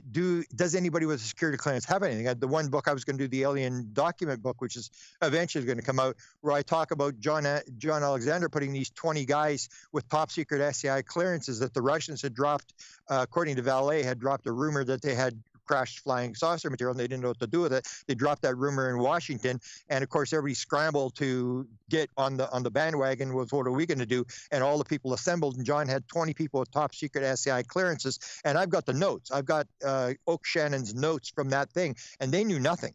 There was these conversations going on. They knew nothing. And these were the top guys from all over the place. So we're making the assumptions that he's getting material from the group, and if people have it, it's going to be a very, very small group of people who know what's going on. So there's material, there's gun camera footage that's going somewhere, but the number of people. So if he's got a security clearance, it's the old idea. What do you have a security clearance for? It's a need to know. Just because you got a top security clearance doesn't mean you know everything. You only know what you need to know for whatever little job you're doing. Otherwise, you don't have a need to know. So people are assuming that there's all these people who know stuff. And what I see is, I don't think there's really anybody that maybe Hal Puthoff knows a little bit more than anybody else, but most people, I don't think, really know anything. They just have they have a top secret security clearance, and the Senate doesn't know. That's why I did that's why I gave up on the presidents. I'd go to all the presidential archives, and there was no documents. And it came down to the fact that no, the president's not involved. That's why there's no documents there. Just because he's got this high security clearance, he's cut out of the loop, and a lot of people are cut out of the loop. And because it's a need to know thing, you don't need, or Wilson, or from the Joint Chiefs of Staff, you don't have a need to know. I don't care if you're the head of intelligence for Joint Chiefs of Staff. This has nothing to do with you. You don't need to know. Get lost. And he has, he thought he had the highest security clearance there was for everything. Or Mellon tells the same story. Chris Mellon, I had the security clearance for everything, and they bypassed me too. So it's the idea that just because somebody may have a security clearance or work for the government doesn't mean they know anything. I mean, my father worked for the government. He didn't know. He was a pilot for the Department of Transport. He didn't know what was going on. I was at the university. I had keys to like 5,000 rooms. I had keys to the president, vice president's offices. I had everything. And I always tell people, you think you know what's going on because you've got the keys and you're there. Why would I leave 6 months before they had a buyout? If I knew what was going on, I wouldn't have left 6 months before. I had no idea what was going on. I just knew my little job, and I had all these keys to go in everybody's office. I didn't know what was going on at the university. I just knew my little job, and that's what people have, is they know their little job or their little security clearance area. And we assume that because they're big names that they know everything. It's the same thing as the PhDs. The PhD does not know anything. He knows one little aspect of one little thing, and basically they're stupid about everything else. They have no idea how to do anything. Grant, it's that time to say goodnight to you. So we've got about 40 seconds left. Tell everybody where they can find your books and your information, because we'll have you back on and we'll get you rescheduled for late December as well. Yeah, okay. Well, Presidential UFO is my, White House UFO is my YouTube channel where I put all my interviews that I'm doing with Nicole and Sinead and people. And my Facebook site is the Presidential UFO Facebook site, and the Amazon, I guess, is where you get the books. I don't really follow the books, but Amazon would be where you get the books. We love you, Grant. Thank you so much for being a mentor and one of the best interviews. A new record holder here. New record holder on the YouTube channel. There you go. That's a Thanksgiving. That's Thanksgiving. Thank you. Exactly. A good friend of this show, Grant Cameron. We'll get him booked for December as well. And we will come back on the SOR Newswire with the SOR Newswire and the Thought of the Dave. Spaced Out Radio continues right after this.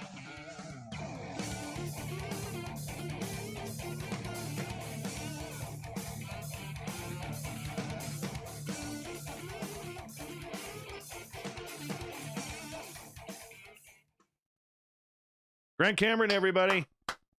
Grant Cameron.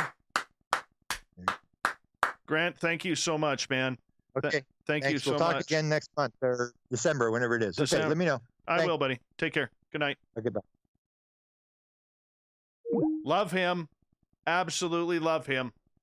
Hero and mentor right there. Hero and mentor.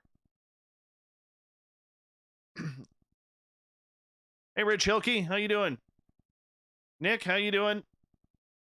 Now, I know we got a lot of new people here who have maybe tuned in for the first time, and thank you so much. Make sure you hit that subscribe button on the show. 213 people. We hit a new record tonight.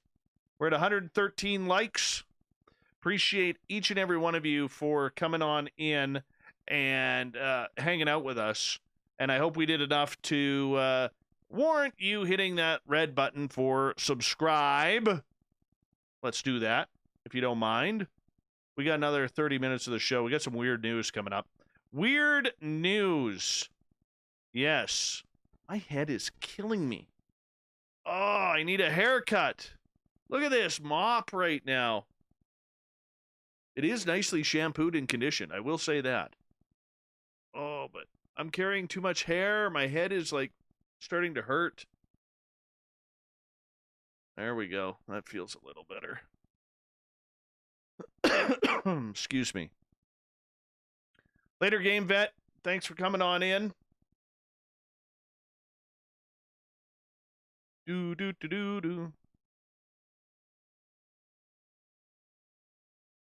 My hair is getting longer. Hey, Desert Rat. Yeah, Steve crashed the website. Desert Rat. Absolutely, he did crash the website, but we weren't on the YouTube platform at that point with Steve. So I do got to bring Steve back. I absolutely love the guy. Hey, please save the bees. How are you? Yes, healthy looking hair. Very manageable right now. Very manageable. But yeah, Steve Ishdahl broke my website. That was friggin' awesome when that happened. That was like 8 minutes into the show and my website crashed. And but we will bring him.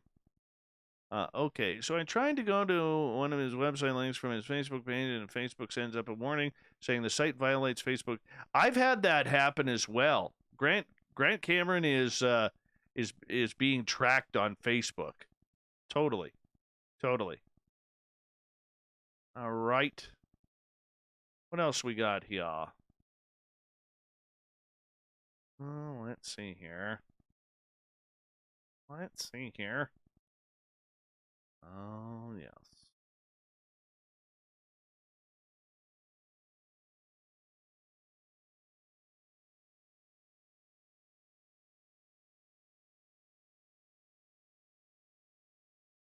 Do.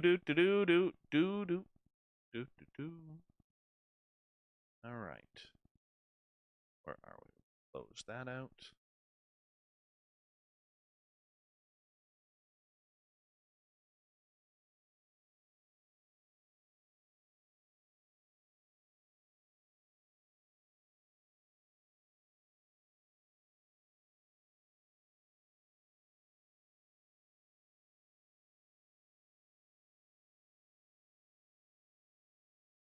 We got about 90 seconds. 90 seconds.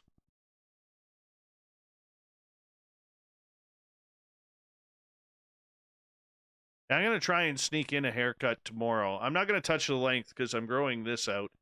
My hair gets like real heavy. Real heavy.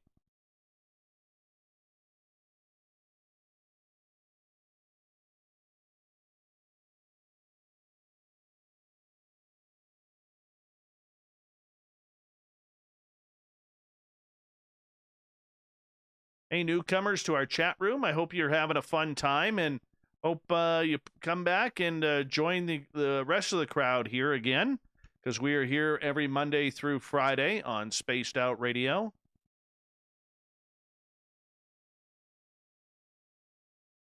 Same time, each and every night.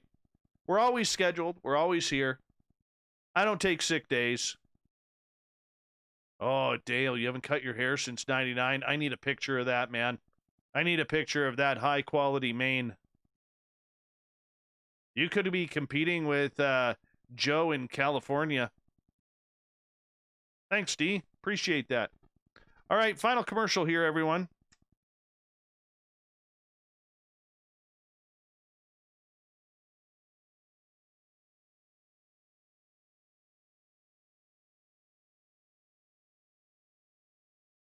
Thanks, Andrew. Appreciate that. Here we go, everyone.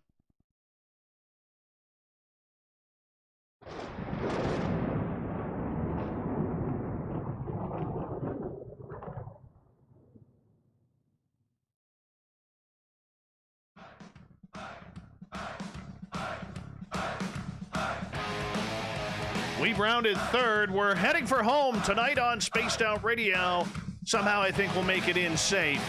I'm your host, Dave Scott, sitting in the captain's chair of SOR headquarters. I want to remind you that if you missed most of this show or others, check out our free archives by going to youtube.com/Spaced Out Radio. Just do me the favor, hit that subscribe button. Our website, spacedoutradio.com. We got a plethora of features for you, including rocking out to Bumblefoot and reading up on Captain Shirk's SOR Newswire. Follow us on Twitter at Spaced Out Radio and on Instagram at Spaced Out Radio Show. Oh, yeah. Speaking of the news, guess what it's time for?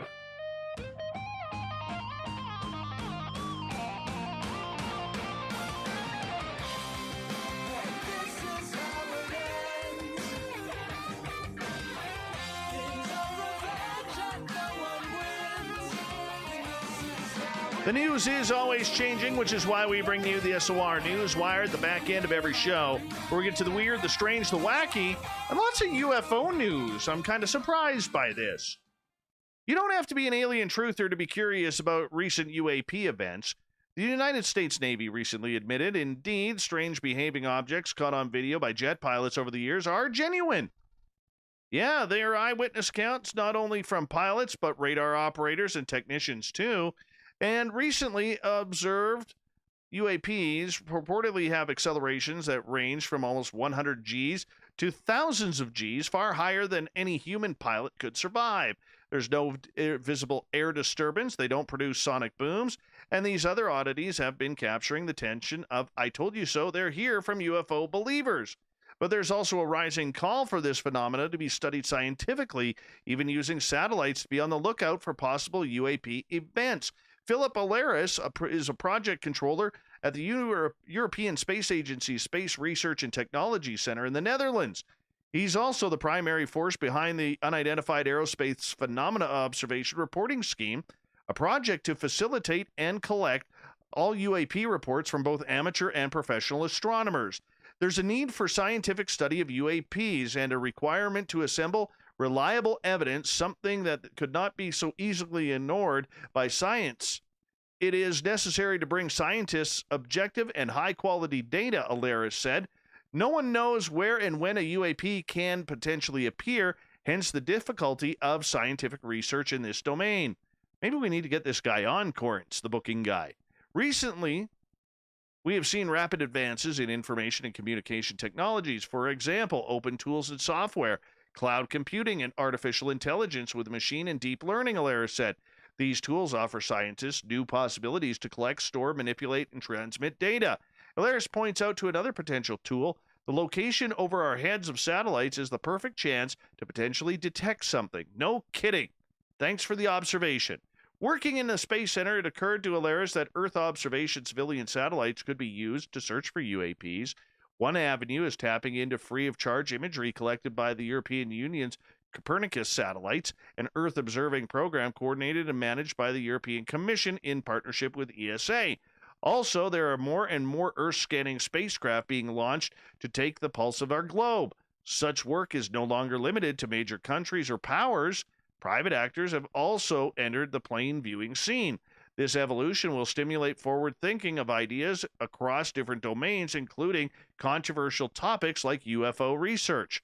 Working with Alaris to employ satellite imagery to detect and monitor UAPs is Kevin Knuth, a former scientist with NASA's Ames Research Center in California's Silicon Valley. He is now an associate professor of physics at the University of Albany in New York. We are looking into using satellites to monitor the region of ocean south of Catalina Island where the 2004 Nimitz encounters occurred. Knuth, by the way, is part of the UAP expedition team.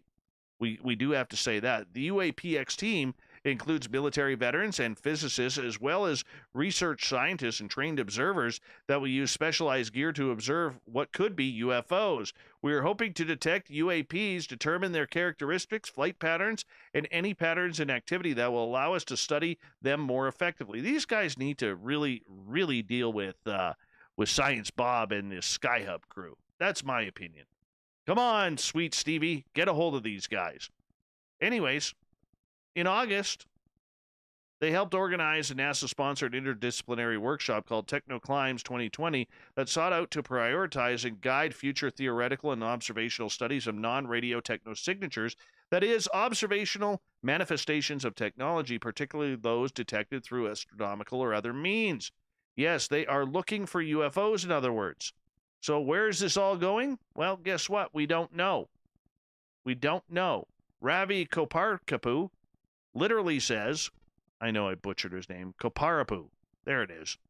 He says, there's a fundamental problem that we have right now to scientifically study UAPs. We do not have proper data collection of this phenomena that can be shared among interested scientists to verify claims and filter out unexplainable events. Also, the entire UAP topic has been much maligned by associated with ETs.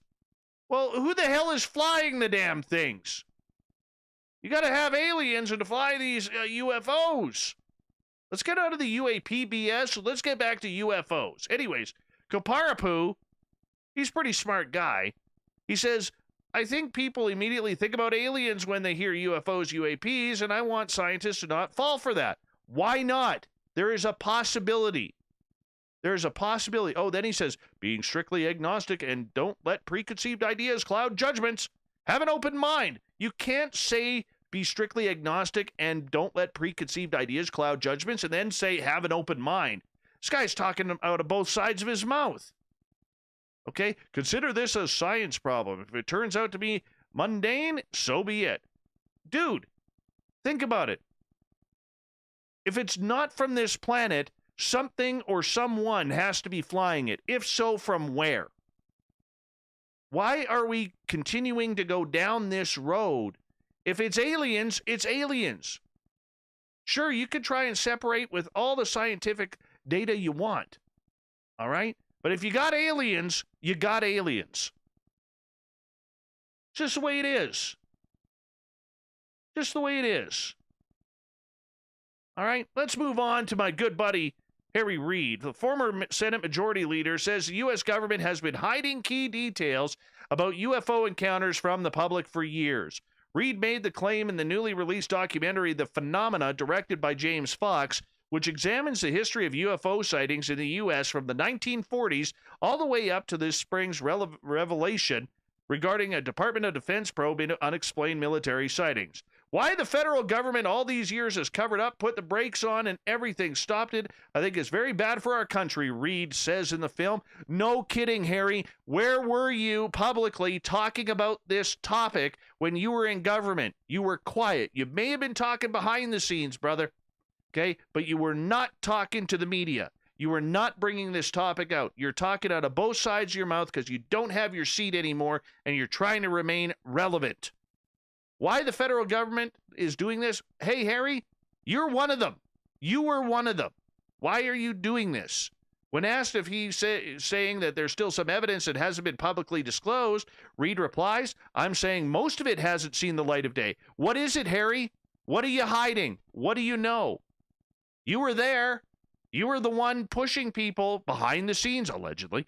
Okay? What was it? Reid was among the lawmakers behind classified, but since closed Advanced Aerospace Threat Identification Program, otherwise known as ATIP, right? Since leaving office in 2017, he has become increasingly outspoken about UFOs. In April, following the Pentagon's release of the 3 videos taken by U.S. pilots, all right, Reid tweeted, the American people deserve to be informed. How about you open your mouth, Harry? Tell us what you know. What is that Area 51? You said you've been there a number of times. Stop bugging people about little green men, and how about you just tell us the truth? Stop being a politician about this. You aren't sitting in the office. You haven't for 3 years. Reid stands firm, by the way, on his point of view of the phenomenon, telling Fox, nobody has to agree why it's there, but should we at least be spending some money to study all of these phenomena? The answer is yes. The existence of ATIP was first unveiled by the New York Times in 2017. Though the government has said the program, secretly commissioned in 2007, was shuttered due to a lack of funding in 2012. We know that's not true. For more than a decade, the Pentagon... By the way, I'm going to stop this for a second. You notice the reporter never asked Reid, why are you speaking out against this now? Where were you when you were sitting? Look, I know I'm being a little bit mouthy on this right now. I do. All right? But this dude knows the secrets. He knows some of the secrets. All right? But we keep rehashing. I don't care about the Tic Tac. I don't care about the gimbal film. I don't care about Go Fast. In my opinion, they're all real. Okay? If there's more, Harry, where is it? Spill the beans. Spill the beans. Hashtag spill the beans on Twitter at Senator Reid. If he knows, why not say it? Why are you holding back, Harry? You obviously have the information. All right? And now he's going on through the phenomena about the nuclear missiles. Okay? One such incident in 1967, a report in which an object appeared over Malmstrom Air Force Base in Montana at the same time as 10 ICBM missiles suddenly became inoperative. Robert Jameson, a retired nuclear missile targeting officer in the Air Force, told of several occasions having to go out and restart the missiles that had been deactivated after UFOs, mysterious glowing red objects in the sky, were sighted nearby. If they had been called upon by the president to launch, they couldn't have done it, Reid says. Okay, Mr. Reid, Senator Reid, you've obviously been sitting on that information for a long time. You've been sitting on it. What else do you know? See, this is where I get pissed off.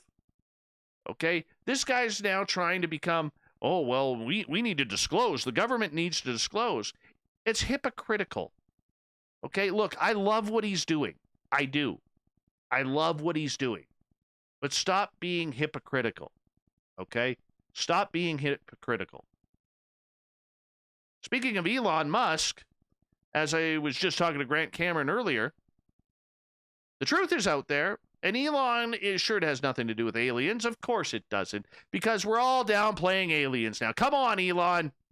Come on. The SpaceX founder chimed in on the idea of UFO sightings through a couple of tweets this weekend. I have seen no evidence of an advanced civilization visiting Earth. Fuzzy pics that are worse than a 7-Eleven security cam frame grab don't count. Musk was responding to a tweet from Fox television anchor Maria Bartiromo. Bartiromo. She shared a clip in which she asked President Trump why earlier this year the Department of Defense set up a UFO group called the Unidentified Aerial Phenomena Task Force. Bartiromo asked whether or not UFOs exist. Trump told the anchor he would have to check on that and would take a good, strong look at it. Musk followed up with a strong piece of anecdotal evidence of UFOs' doubts, saying there are literally 1,000% more cameras than 10 years ago, but still zero clear photos. That's what I've been saying for years. It's no wonder people care about what Musk has to say about aliens and UFOs. He's one of the most prominent space proponents on the planet. Therefore, This was a minor kerfuffle back in July when he cryptically tweeted, "Aliens built the pyramids, obviously." This prompted a response from Egypt inviting him to learn more about the very human effort behind the pyramids. These latest tweets seem to clarify Musk's position on the concepts of aliens on Earth. He might as well just tweet, "Show me the proof." Why not? It's right there. It's right there. A contrite Canadian woman. Canadian? Let me try that again. A contrite Canadian woman who took pieces from the ancient Italian city of Pompeii 15 years ago has returned the fragments with a letter explaining how she brought a curse to her life. The woman who signed the letter with her name Nicole says she visited the archaeological park of Pompeii when she was young and dumb about 15 years ago. She said she took the items from the site where hot rock, volcanic ash, and noxious gas had buried the ancient city and its residents when Mount Vesuvius erupted in year 79. Nicole's letter, which accompanied a package containing 2 mosaic tiles, parts of an amphora, and a piece of ceramics, said she had experienced a string of bad luck since the theft that included 2 bouts with breast cancer. "Please, take them back. They bring bad luck," she wrote. The woman said the package contained everything she took from Pompeii, except for a tile she had given away to a friend. "We are good people, and I don't want to pass this curse on to my family, my children, or myself anymore. Please forgive my careless act that I did years ago." The package was sent to a travel agent in Pompeii with a request that the items be returned to the park. A spokeswoman for the archaeological park said there would have been about 100 previous incidents of tourists sending Pompeii artifacts back to the city, along with apologetic letters noting claims of objects being cursed. The park has established a museum to display the return items and the letters from the apologetic tourists. You know, there's got to be something to this because it's exactly like Robert the Doll in Florida. All right? Exactly like that. Where Robert, if you don't ask his permission to take a picture, he curses you. And they've got thousands of letters of people asking Robert for forgiveness. That is eerily interesting. On one single day, for reasons that are unknown, more than 1,000 birds crashed into buildings in Philadelphia and fell to their deaths. The blame falls at least partly on the buildings themselves, and the mass death event highlights a widespread problem with the way buildings are being designed and built. Overnight, on October 2nd, between 1,000 and 1,500 birds hit buildings in just a 3.5-block radius. Yeah, apparently the number was far higher than on a typical night. No one could explain why. According to a local Audubon Society volunteer quoted saying about 30 birds will have fatal collisions in this area on a typical day. Why this number suddenly jumped to more than 1,000 is a mystery. That is so weird. Though the abnormally high number of deaths is still shocking, it's only a spike in what is an epidemic of deadly avian architecture collisions. Birds commonly fly into the sides of buildings as reflective surfaces and clear windows can appear as distant trees or clear paths of sky. Researchers estimate that collisions with buildings cause between 100 million and 1 billion bird deaths in the United States alone every year, and they add that most deaths are associated with buildings in the 4 to 11-story range. Most deaths are taller buildings, where reflective surfaces are the primary cause, tend to occur during migration periods. Glass facades, which started being developed in the mid-20th century, remain common in mid to high-rise buildings. Oh, that's so sad. So sad. Let's move on. Now, I don't know if you saw this video out of Utah, where this gentleman, Kyle Burgess, managed to escape a mountain lion trying to get a hold of him as a meal in Slate Canyon near Provo. Well, when Kyle Burgess was on a run about 2 miles up on Slate Canyon this past Saturday, he saw 4 small animals scampering around on the trail ahead. He didn't realize what they were at first. Thinking they were bobcats, it wouldn't be the first time I had seen those. Burgess pulled out his phone and started recording. Seconds later, when their mother came into view, it dawned on him that he was in pretty big trouble. They were mountain lion cubs, and their mother was going to protect them at all costs. The instant the full-grown mountain lion mother charged at him, Burgess's adrenaline fired up. He let out a stream of profanities while he backed away. The cougar dove into the trees along the side of the trail as if to flank him. She reappeared on the trees. Her eyes locked right on him as she followed him as he retreated backwards. What came next was the longest 6 minutes of his life. The 26-year-old said he did everything he could to ward off the mother cougar. He knew not to turn his back to her. He knew to back away, but not too fast. He cursed, yelled, growled, and grunted while she continued to follow him, flashing her teeth at him, her ears pinned back, her tail swishing. Go, go, go, Burgess yelled at her for about a minute. Burgess said every time he took his eyes off of her, she tried to stoop down. As he tried to stoop down for a rock to throw at her, the mountain lion lunged at him, hissing. With each pounce, her paws and claws flared. Her powerful hind legs kicked up dust behind the gravel. No, go away. I'm big and scary, he said. She keeps following him. You're good, she says. You know, this guy stayed relatively calm. I give him credit for that. He goes, you're a good little kitty cat, nice and slow. Come on. He pleads with her to turn back and go to her babies. It never seemed to end. She lunges at him several more times. Okay, this is when I blink and die, he says. Come on, dude. I don't feel like dying today. But Burgess, who recounted the terrifying encounter to reporters at the mouth of the Slate Canyon, says he got away without a scratch. After those 6 minutes of terror and pure adrenaline, he was finally able to pick up a rock and hurl it at the mountain lion. It hit her, and that's when she took off running back down the trail. Wow, that just happened, recalls Burgess, when she finally took off. Honestly, right now, it still feels like a dream. Now, Burgess, who was almost done with a 10-mile loop when he came across the mountain lion family, had to keep headed towards the Slate Canyon trailhead, or else he'd be facing another 7-mile run back. So he waited about 30 minutes before trying again, this time holding a stick and rock in his hand. At one point, some other hikers came up the trail. When asked them if they'd seen a mountain lion, he laughed at them, or they laughed at him. When he showed them the video of the recording on his phone, they realized he wasn't joking. Now, I want to remind people this, okay? Because I'm going to skip the thought of the day. This is important.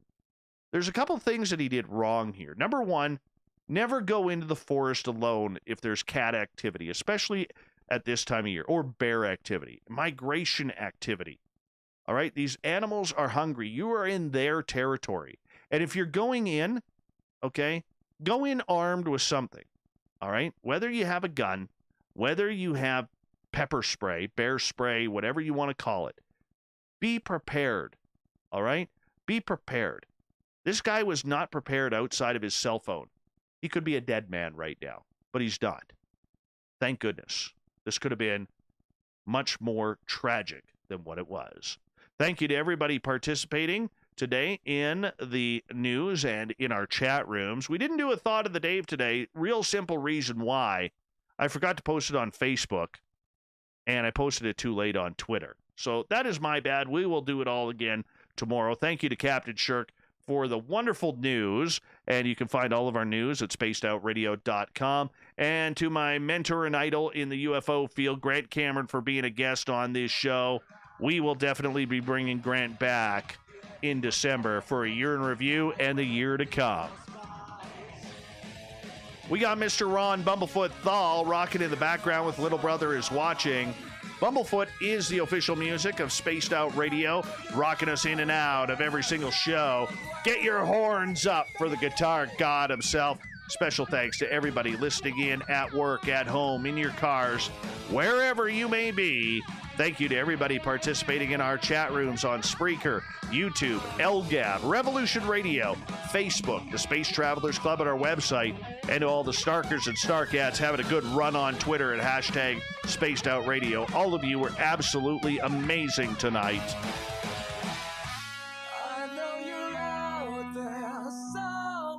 Remember, this show is copyright by Spaced Out Radio and SOR Media Ventures Limited. Thank you so much for choosing to share your evening with us, because together, my friends, say it with me, we're watching. We own the night. Mr. Bumblefoot, we need a favor. We need you to take us home.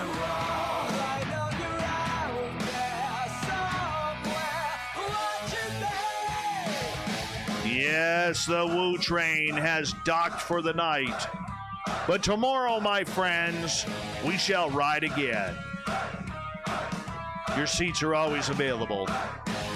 Your tickets never expire. And if you want to bring a friend, you can do that too, because we kind of like more people around here. Good night.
Why don't I turn my microphone up? That way you can hear me.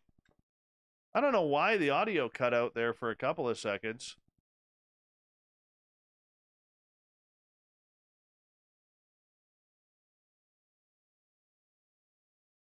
That's all right. At least I wasn't muted during the show.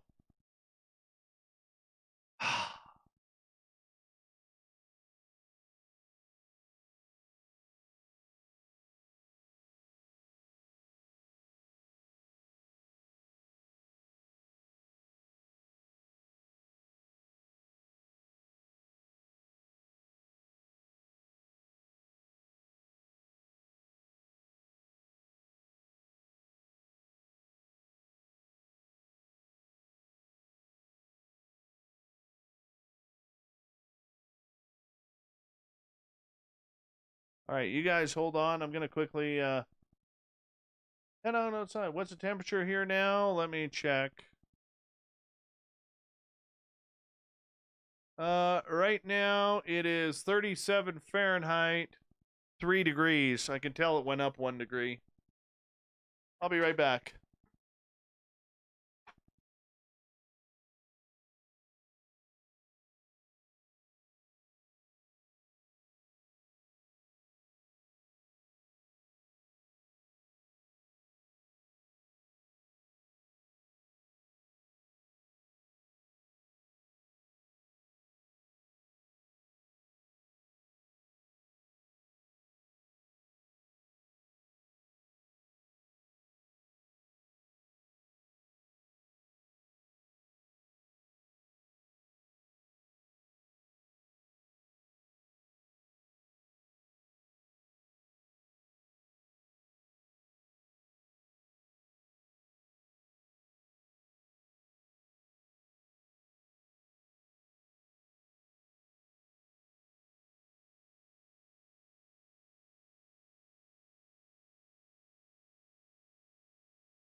Sorry about that.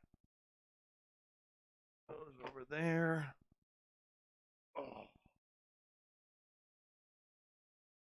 right, let's get some edit.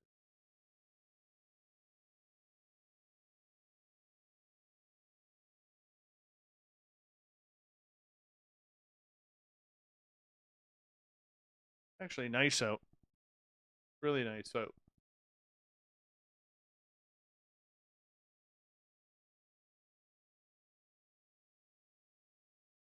Oh.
I think my furnace just kicked in because it's got awfully warm.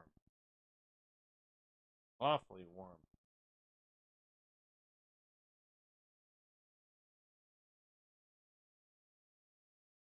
All right. Well, let's go like this. There. And close that out. There. Okay, let's quickly get this edited so that way I can pay attention to you guys again. So like a woo-woo guest. I won't do tarot or readings for chat rumors. I may do that on like a private type show. Okay. But for the main show, I won't do it because, believe it or not, there's a lot of legalities that kind of go into that. Okay. There really is. And, I don't want to be responsible for that. Hold on one second here. There we go. And for a lot of the psychic mediums out there, I won't say all of them because I'm not about to paint them all with the same brush because there's some damn good ones out there, but a lot of them aren't careful with what they say. And when it comes to psychic readings, you have to be very careful with the people who are doing that. Excuse me. Because of they're not careful with with the information that they get. So I mean, I don't have the pocketbook that if all of a sudden some psychic medium says, to a person you're dying or your spouse is cheating on you or something along those lines and making those type of accusations, I don't want to be responsible for that. So that's why I don't do reading shows. One of my former weekend hosts used to bring a psychic on who would, he'd basically be telling people that they have health problems and they need to start taking all of this weird shit. And I'm like, dude, you can't do that. You just can't because it's dangerous. You can't, I mean, like we could be sued over shit like that. So, I mean, it's just one of those things where Yes, there's a lot of good woo and a lot of fun that could come out of those types of shows, but they're also quite dangerous, and that's why we don't do them.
Hey, Derek, thank you so much. No problem. I love providing you the woo master. You are the woo master, my friend. I appreciate that. Thank you. You're one of my favorites, Derek.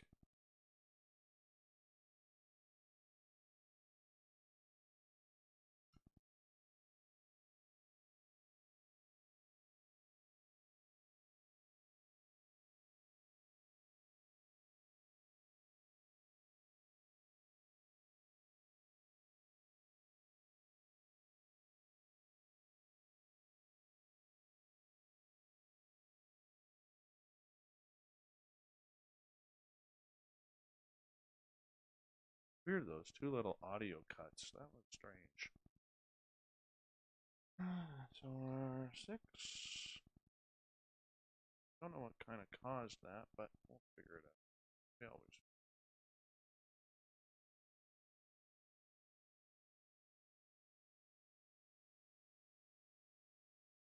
Honestly, it is hot in here.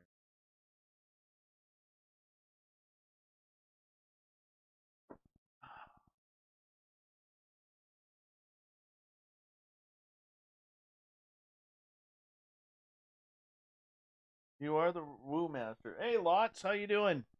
Thank you for coming on in. Listen, I know while I worked and I missed live chats, I never seen you be crazy.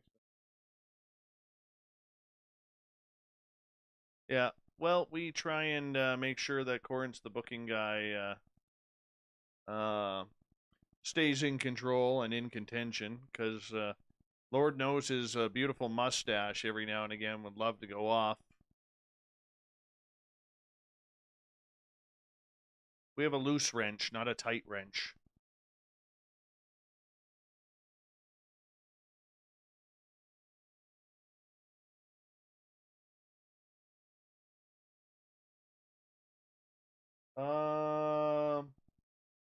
Mark, I don't know. Alejandro really doesn't care for me, and I'm okay with that.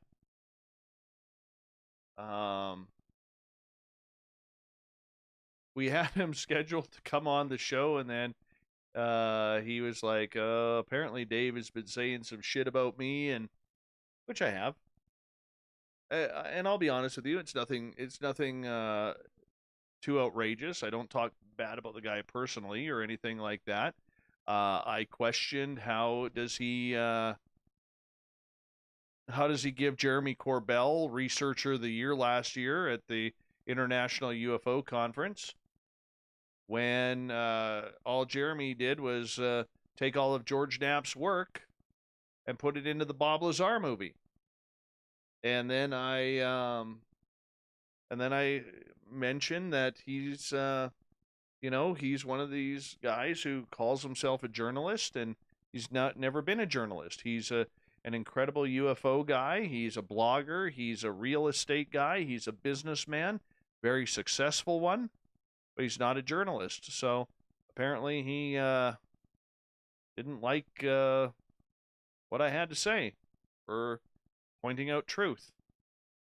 So he refused to come on the show.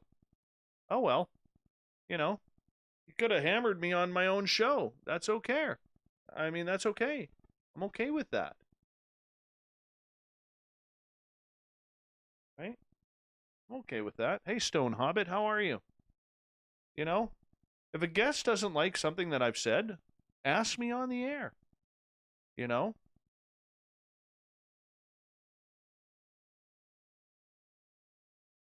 So apparently Lots hasn't been around for a while in our chat room because she's been working. All right, I'm seriously thinking of cutting the beard. It's driving me fucking nuts, to be honest. It really is. Driving me nuts.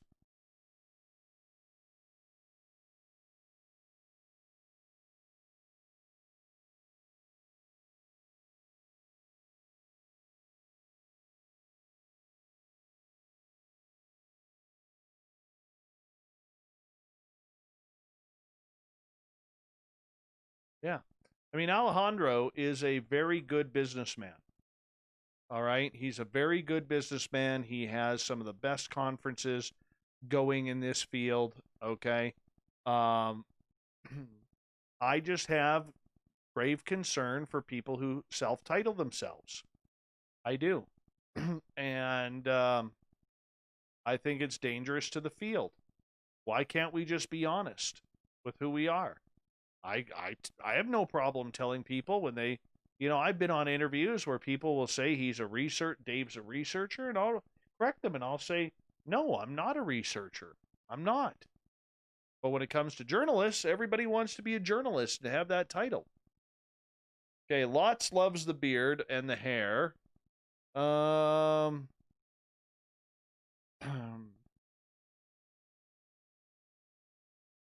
No, I'm thinking of bringing the beard back down to a nice low level. Hey, Bombshell Bomber, how are you? Isn't it like 4:30 almost 4:30 in the morning where you are?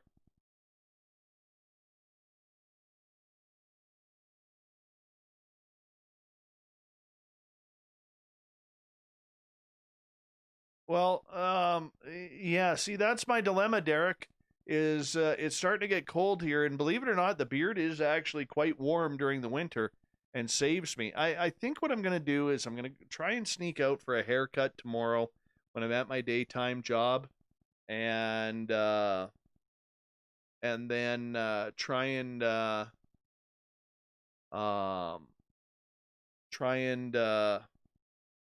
get the beard trimmed as well.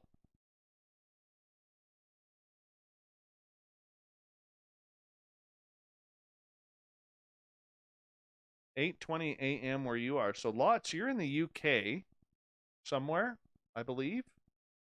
Good morning to you.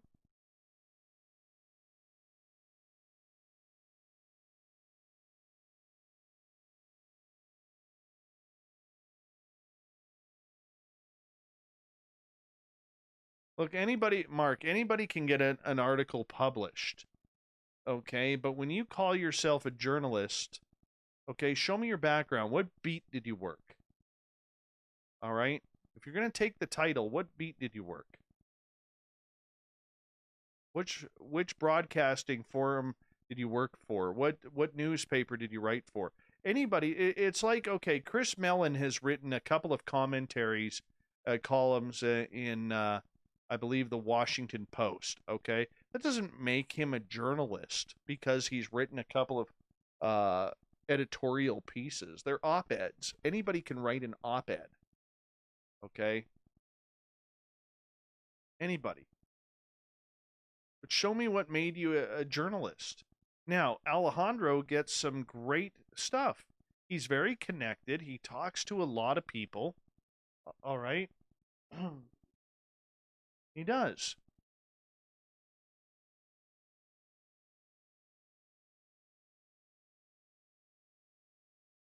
Does he have his pulse on what's going on? Probably.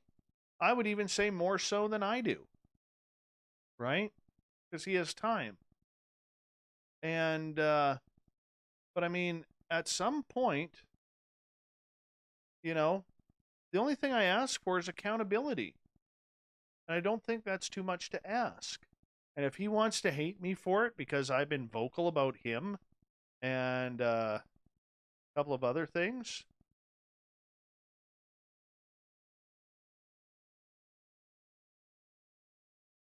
you know, then so be it. Give me 2 seconds here, guys.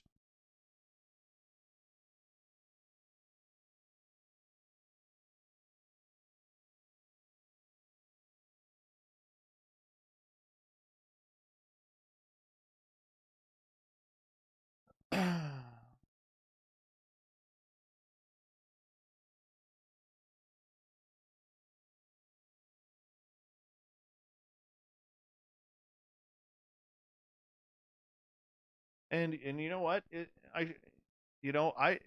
Getting to Alejandro or any of these people, okay, whether it's Ryan Sprague, whether it's Jason McClellan or any of these, I don't, there's this big thing going around from people that says I don't like these people, okay? No, it's not that I don't like them, okay? That's pretty strong because I don't know them personally. Okay, what I'm standing for is I don't like the way they have self-titled themselves. That picks my ass. Okay, it does. There's a lot of people who've worked in this field or who are now calling themselves journalists who have done great work. They've never worked in the field before, but they've adapted a style and research that has done great journalistic work. Tim McMillan is a great example of that. A great example on that. All right. That being said, there's a lot of people who are just trying to pad their resume. That's where I have an issue.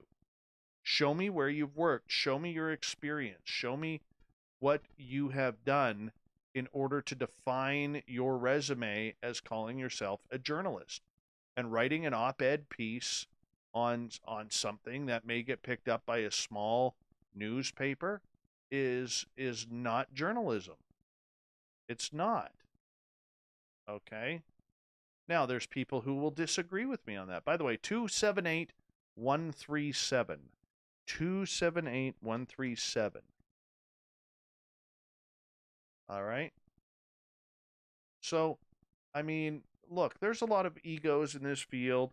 There's a lot of everything, and the funny example I like to give to people is this. Okay, I am 47 years old.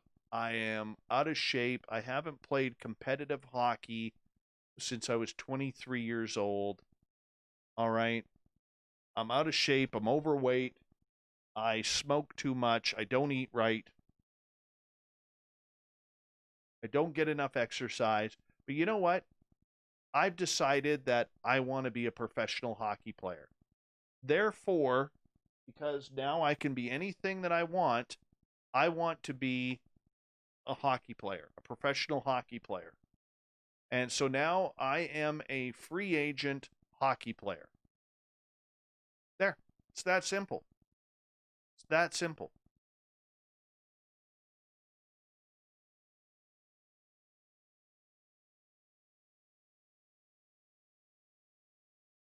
Right?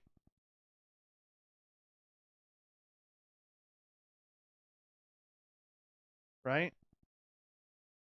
So,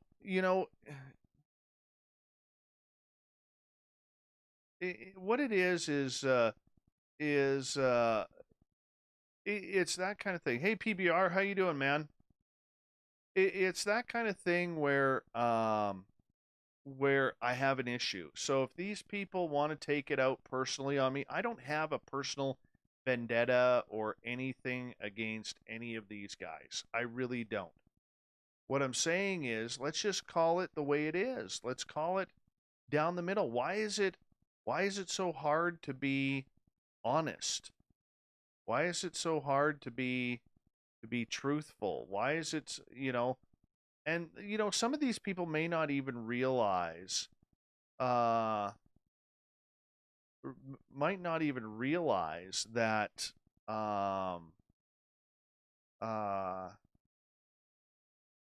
that they're doing anything wrong, right?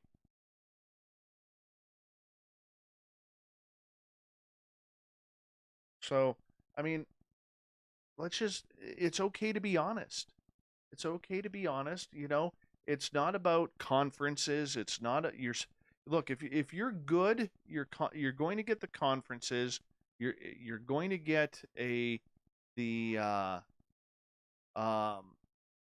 television opportunities and everything. You will.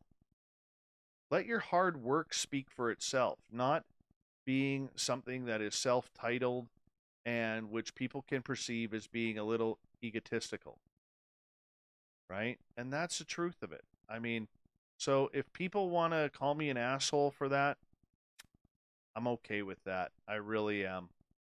Because in the end, I tell people I was a journalist because I was. I was never an investigative journalist. I was a sports journalist. I had a pretty easy time, all right, compared to a lot of my former coworkers, all right?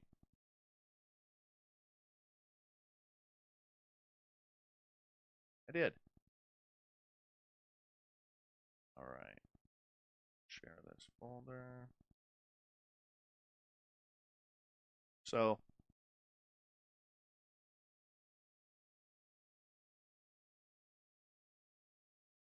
yeah, me too, Corns. Right? Right? Look, everybody's going to have their own style. Everybody's going to have their own ways. Right? We're not all going to see eye to eye. We're all going to come at things from different angles and different opinions. And that's what makes this field so wonderful. Okay? Makes it so wonderful is that we can have differing opinions. It's what do we do with them? How do we make it better? How do we make it stronger? Right? All right.